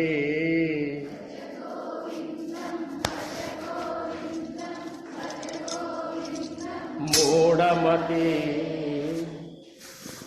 ಭಜ ಗೋಪಾಲಂ ಭಜ ಗೋಪಾಲಂ ಭಜ ಗೋಪಾಲಂ ಮಂದಮತಿ, ಭಜ ಗೋಪಾಲಂ ಭಜ ಗೋಪಾಲಂ ಭಜ ಗೋಪಾಲಂ ಭಜ ಗೋವಿಂದಂ ಭಜ ಗೋವಿಂದಂ ಭಜ ಗೋವಿಂದಂ ಮೂಢಮತೆ, ಭಜ ಗೋವಿಂದಂ ಭಜ ಗೋವಿಂದಂ ಭಜ ಗೋವಿಂದಂ ಭಜ ಗೋಪಾಲಂ ಭಜ ಗೋಪಾಲಂ ಭಜ ಗೋಪಾಲಂ ಮಂದಮತೆ, ಭಜ ಗೋಪಾಲಂ ಭಜ ಗೋ ಭಜ ಗೋಪಾಲಂ. ಪ್ರತಿದಿನ ಬೆಳಗು ಸಾಯಂಕಾಲವು ಪಕ್ಷವು ಮಾಸವು ಋತುವಯನಗಳು ಕಾಲವು ತಿರುಗುತ್ತ ಗತಿಸುವುದಾಯ್ತು. ಕಾಲವು ತಿರುಗುತ್ತ ಗತಿಸುವುದಾಯ್ತು ಬೆಳೆಯುತ್ತಲಿರುವುದು ಆಶಾವಾಯು. ಭಜ ಗೋವಿಂದಂ ಭಜ ಗೋವಿಂದ. ಸಮಯ ಆಗ್ಯದ ಸುಮ್ಮ ಅಷ್ಟೇ. ಅವ್ರು ಸುಮ್ಮ ಅಷ್ಟು ಏನು ಹೇಳ್ಯಾರ? ಬಾಲ್ಯವು ಕಳೆದಿ ಕ್ರೀಡೆಯ ನಾಡಿ ತಾರುಣ್ಯದಲ್ಲಿ ವಿಷಯವು ಕೂಡಿ ವೃದ್ಧಾಪ್ಯದಲ್ಲಿ ಚಿಂತೆಯು ಕಾಡಿ ಜನುಮವು ವ್ಯರ್ಥವೇ ಕಳೆಯುವೆ ಕೋಡಿ. ಭಜ ಗೋವಿಂದಂ ಭಜ ಗೋವಿಂದ. ಎಲ್ಲಿಯ ಹೆಂಡಿರು ಎಲ್ಲಿಯ ಮಕ್ಕಳು ಎಲ್ಲಿಯ ಇಷ್ಟರು ಎಲ್ಲಿಯ ಮಿತ್ರರು ಎಲ್ಲವೂ ನಿನ್ನಯ ಮನಸ್ಸಿನ ಭ್ರಮೆಯು ಮುಕ್ತಿಯ ಮಾರ್ಗಕ್ಕೆ ಮೋಹದ ಬಲೆಯು. ಭಜ ಗೋವಿಂದಂ ಭಜ ಗೋವಿಂದಂ. ಮನಸ್ಸಿನ ಮಲವನ್ನು ತೊಳೆಯಲು ಬೇಕು ಚಿತ್ತದ ಚಲನೆಯ ಅಳಿಯಲು ಬೇಕು ದೇವನ ದರ್ಶನವಾಗಲು ಬೇಕು ದೇಹದ ಸಾರ್ಥಕವಾಗಲು ಬೇಕು. ಭಜ ಗೋವಿಂದಂ ಭಜ ಗೋವಿಂದ. ವೇದಾಗಮಗಳ ಓದಿದರೇನು ವೃತ ಉಪವಾಸವ ಮಾಡಿದರೇನು ತೀರ್ಥಕ್ಷೇತ್ರಗಳ ತಿರುಗಿದರೇನು ಅಂತರ್ಯಾಮಿಯ ತಿಳಿಯದೆ ನೀನು. ಭಜ ಗೋವಿಂದಂ ಭಜ ಗೋವಿಂದಂ ಭಜ ಗೋವಿಂದ. ಹಿಂಗ 14 ನುಡಿಗಳು. ಏನು ಮಾಡಿದ್ರೇನು? ವೇದಗಳನ್ನು ಓದಿದ್ರೇನು, ಶಾಸ್ತ್ರ ಓದಿದ್ರೇನು, ತೀರ್ಥಕ್ಷೇತ್ರಗಳನ್ನು ಮಾಡಿದ್ರೇನು, ಒಳಗಿರುವಂಥ ಆ ಪರವಸ್ತುವನ್ನು ನೀವು ತಿಳ್ಕೊಳ್ಳಿಲ್ಲ ಅಂತಂದ್ರೆ ಏನೆಲ್ಲ ಇದು ಆಗ್ತದಪ್ಪ. ಅದಕ್ಕೆ ಏನೂ ಮಾಡಬೇಡ, ಭಗವಂತನ ನಾಮಸ್ಮರಣೆಯನ್ನು ಮಾಡು ಅಂತ ಹೇಳಿದರು. ಅಂಥ ಒಂದು ನಾಮವನ್ನು ನಿಷ್ಠೆಯಿಂದ ಶ್ರದ್ಧೆಯಿಂದ ನಾವು ಮಾಡಿದ್ದೆ ಆದ್ರೆ ಗುರುಕೃಪೆಯಿಂದ ನಿಜವಾದ ನಮ್ಮ ಸ್ವರೂಪ ನಮ್ಮ ಅನುಭವಕ್ಕೆ ಬರ್ತದೆ. ಅಂಥ ಒಂದು ಅನುಭವ ಆ ತಾಯಿ ಜಗನ್ಮಾತೆ ನಮಗೆ ನಿಮಗೆ ನೀಡಲಿ. ಪರಮಹಂಸರು, ರಾಮಕೃಷ್ಣ ಪರಮಹಂಸರು, ತಾಯಿ ಶಾರದಾ ಮಾತೆ ಇವರೆಲ್ಲರ ಒಂದು ಕೃಪೆಯಿಂದ ಈ ಒಂದು ಕಾರ್ಯಕ್ರಮದ ಒಂದು ಫಲದ್ರೂಪವಾಗಿ ನಾವು ಏನಂತ ತಿಳ್ಕೊಬೇಕಂದ್ರೆ ಜಾಲೇತೆ ಜಾಲೆ ಆಗಿದ್ದು ಆಗಿ ಹೋಗ್ಯದು, ಜಾಲೇತೆ ಹೋವನಿಗೇನೆ ಆಗಿದ್ದು ಆಗಿಯೂ ಹೋಗ್ಯದು. ಆತಾತರಿ ವರ್ತಲೆ ಪಾಯಿಜೆ. ಇನ್ನರೆ ನಾವು ಜೀವನದೊಳಗೆ ಎದಕ್ಕೆ ಬಂದೆವು ಅಂತ ತಿಳ್ಕೊಂಡು ಸನ್ಮಾರ್ಗವನ್ನು ಅವಲಂಬಿಸಿ ಇಂಥ ಒಂದು ಆಶ್ರಮದ ಇಲ್ಲಿ ನಿತ್ಯ ಬರುತ್ತೆ ಬರ್ರಿ. ಮಾತೋಶ್ರೀಯವರಿಂದ ಅನುಭವಗಳನ್ನು ಕೇಳಿಕೊಂಡು ಜೀವನದ ಸತ್ಯವನ್ನು ಶೋಧ ಮಾಡಿಕೊಂಡು ಆ ಒಂದು ನಿಜವಾದ ಬ್ರಹ್ಮಾನಂದ ಸ್ಥಿತಿಯನ್ನು ಅನುಭವಿಸಲಿಕ್ಕೆ ನಾವು ನೀವುಗಳೆಲ್ಲ ಪ್ರಯತ್ನಿಸೋಣ, ಆ ಒಂದು ಅನುಭವವನ್ನು ಅನುಭವಿಸೋಣ ಅಂತ ಹೇಳ್ಕೊತ ಇಂಥ ಒಂದು ಅವಕಾಶ ನನಗೆ ನೀವು ಒದಗಿಸಿಕೊಟ್ಟಿದ್ದಕ್ಕೆ ಪೂಜ್ಯ ಮಾತೋಶ್ರೀಯವರಿಗೆ ನನ್ನ ದೀರ್ಘ ಪ್ರಣಾಮಗಳನ್ನು ಸಲ್ಲಿಸಿ ಕುರಿತಂಥ ನಿಮಗೆಲ್ಲರಿಗೂ ನನ್ನ ಶಿರಸಾಷ್ಟಾಂಗ ನಮಸ್ಕಾರಗಳನ್ನು ಸಲ್ಲಿಸಿ ಏನೋ ಒಂದು ಸಲಿಗೆಯಿಂದ ಒಂದು ಪ್ರೇಮದಿಂದ ಸಮರ್ಥನೋಚಿದ ವಿಚಾರಗಳನ್ನು ನಾನು ನಿಮ್ಮ ಮುಂದೆ ಎತ್ತೇನೆ. ಕ್ಷೀರ ನೀರ ನಿವಡತೀತಿ ರಾಜಹಂಸ ಬೋಧಿಸೈತಿ. ಈಗ ನೀರು ಹಾಲ ಇಟ್ಟರೆ ಅದರಾಗಿಂದ ನೀರು ಬಿಟ್ಟು ಹಾಲಷ್ಟೇ ತಗೋದಕ್ಕೆ ರಾಜಹಂಸ ಅಂತ. ಕ್ಷೀರ ನೀರ ನಿವಡಿತೀತಿ ರಾಜಹಂಸ ಬೋಲಿತಿ ಸಾರ ಸಾರ ಜಾಡತಿ ತೋ ಮಹಾನುಭಾವ. ಹಂಗೆ ಆ ಹಾಲಿನೊಳಗಿಂದ ನೀರು ಬಿಡ್ರಿ, ಏನು ಹೆಚ್ಚು ಕಡಿಮೆ ಆಗ್ಯದ ಅದನ್ನು ಬಿಡ್ರಿ, ಹಾಲಷ್ಟೇ ಸ್ವೀಕಾರ ಮಾಡಿ ಆನಂದದಿಂದ ನಾವು ಮುಂದಿನ ಜೀವನ ಆ ಒಂದು ತಾಯಿಯ ಸನ್ನಿಧಿ ಕಡೆ ಬ್ರಹ್ಮಾನಂದ ಪ್ರಾಪ್ತಿ ಕಡೆ ಸಾಗೋಣ ಅಂತ ಹೇಳ್ಕೊತ ನನ್ನ ಈ ಸೇವೆಗೆ ನಾನು ರಾಜಾವಿರಾಜ ಸದ್ಗುರುನಾಥ ಮಹಾರಾಜ್ ಕಿ ಜೈ. ಶ್ರೀ ಗುರುದೇವ ದತ್ತ.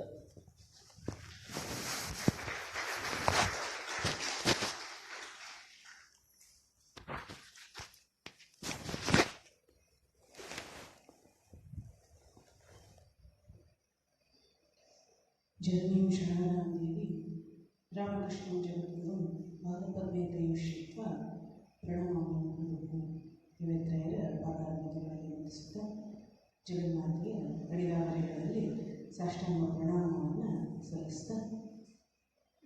ಇವತ್ತಿನ ಮುಖ್ಯ ಉಪನ್ಯಾಸಕರಾಗಿ ಆಗಮಿಸಿದಂತಹ ಶ್ರೀಯುತ ಶಂಕರ್ ಅನಂತಪುರವರೇ, ಆತ್ಮೀಯ ತಾಯಂದಿರೇ, ಮಹನೀಯರೇ, ಮುದ್ದು ಮಕ್ಕಳೇ, ಪೂಜ್ಯ ಮಾತಾಜಿಯವರೇ, ಇಲ್ಲಿಯವರು ಕೂಡ ಅದ್ಭುತವಾಗಿ ಶ್ರೀರಾಮಕೃಷ್ಣ ಪರಮಹಂಸರ ಜೀವನ, ಶ್ರೀಮಾತೆ ಶಾರದಾದೇವಿಯವರ ಜೀವನ ಮತ್ತು ಇನ್ನೂ ವಿಶಿಷ್ಟ ಅಂದರೆ ಸ್ವಾಮಿ ವಿವೇಕಾನಂದರ ಅದ್ಭುತವಾದ ಒಂದು ಕಾರ್ಯ, ಅದನ್ನೆಲ್ಲವನ್ನೂ ಕೂಡ 45 ನಿಮಿಷಗಳಲ್ಲಿ ಅದ್ಭುತವಾಗಿ ನಮಗೆ ತಿಳಿಸ್ಕೊಟ್ಟಿದ್ದಾರೆ.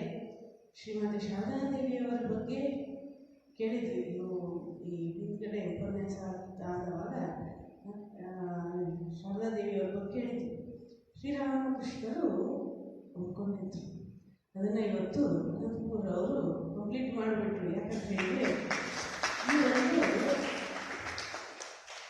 ಈ ನವರಾತ್ರಿ ದೇವಿ ಅಂದ ತಕ್ಷಣವೇ ನಾವು ಶ್ರೀಮಾತೆಯನ್ನು ತಗೊಂಡು ಬಿಡ್ತೇವೆ. ಆದರೆ ಅದೇ ಶ್ರೀರಾಮಕೃಷ್ಣರು ಕೂಡ ದೇವಿಯನ್ನು, ಕಾಳಿಯನ್ನು ಕುರಿತು ಸಾಧನೆಯನ್ನು ಮಾಡಿ ಕಾಳಿಯನ್ನು ಸಾಕ್ಷಾತ್ಕಾರ ಮಾಡಿಕೊಂಡಂತಹ ಮಹಾತ್ಮರು. ಅದರಿಂದ ಬಹಳ ಅಂದವಾಗಿ, ಬಹಳ ಅದ್ಭುತವಾಗಿ ಎಲ್ಲರಿಗೂ ಕೂಡ ತಿಳಿಯುವಂತಹ ಒಂದು ಶೈಲಿಯಲ್ಲಿ ಆ ಒಂದು ಉಪನ್ಯಾಸವನ್ನು ನೀಡಿದ್ದಾರೆ. ಅವರಿಗೆ ಆಶ್ರಮದ ವತಿಯಿಂದ ಹಾಗೂ ತಮ್ಮೆಲ್ಲರ ವತಿಯಿಂದ ಹೃತ್ಪೂರ್ವಕ ಧನ್ಯವಾದಗಳನ್ನು ನಾನು ಅರ್ಪಿಸ್ತೇನೆ. ಮತ್ತೆ ಮತ್ತೆ ಮತ್ತೆ ಆಶ್ರಮಕ್ಕೆ ಬರಬೇಕು, ಮತ್ತು ತಮ್ಮ ಈ ಒಂದು ವಾಕ್ಸೇವೆಯನ್ನು ಮೇಲಿಂದ ಮೇಲೆ ನೀಡಬೇಕು ಅಂತ ಹೇಳಿ ಅನಂತಪುರವನ್ನು ನಾನು ಕೇಳ್ಕೊಳ್ತೇನೆ. ಈಗ ಶ್ರೀಯುತ ಹೆಗಡೆಯವರು ಬಂದು ಅವರಿಗೆ ಮಲಾರ್ಪಣೆಯನ್ನು ಮಾಡಬೇಕು ಅಂತ ಹೇಳಿ ಕೇಳ್ಕೊಳ್ತೇನೆ.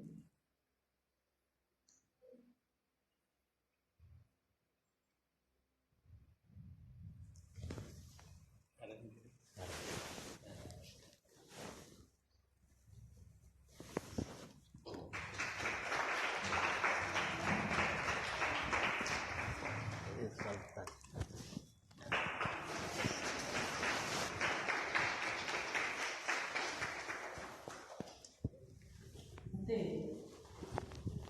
ಇನ್ನೊಂದು ಪರಿಚಯ ಆಗಿದ್ದು ನಮ್ಮ ಆಶ್ರಮದ ಛಾಯಾಶಿಲಾನಂದರಿಂದ ಅವರಿಗೂ ಕೂಡ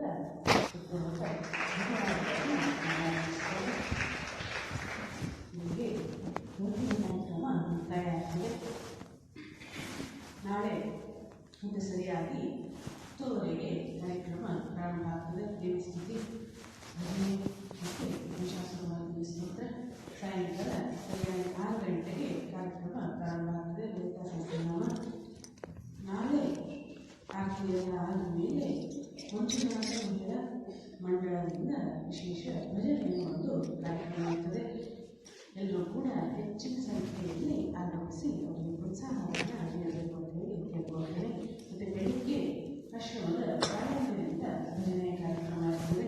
ಎಲ್ಲರೂ ಕೂಡ ಈ ಕಾರ್ಯಕ್ರಮದಲ್ಲಿಯೂ ಕೂಡ ಹೆಚ್ಚಿನ ಸಂಖ್ಯೆಯಲ್ಲಿ ಪಾಲ್ಗೊಳ್ಳಬೇಕು ಅಂತ ಹೇಳಿ ಕೇಳ್ಕೊಳ್ತಾ, ಈಗ ಜಯಕಾರದೊಂದಿಗೆ 2 ನಿಮಿಷ ಕೂತ್ಕೊಳ್ಬೇಕು. ಜಯಕಾರ ಮುಗಿಸ್ಕೊಂಡು ಹೋಗಬೇಕು.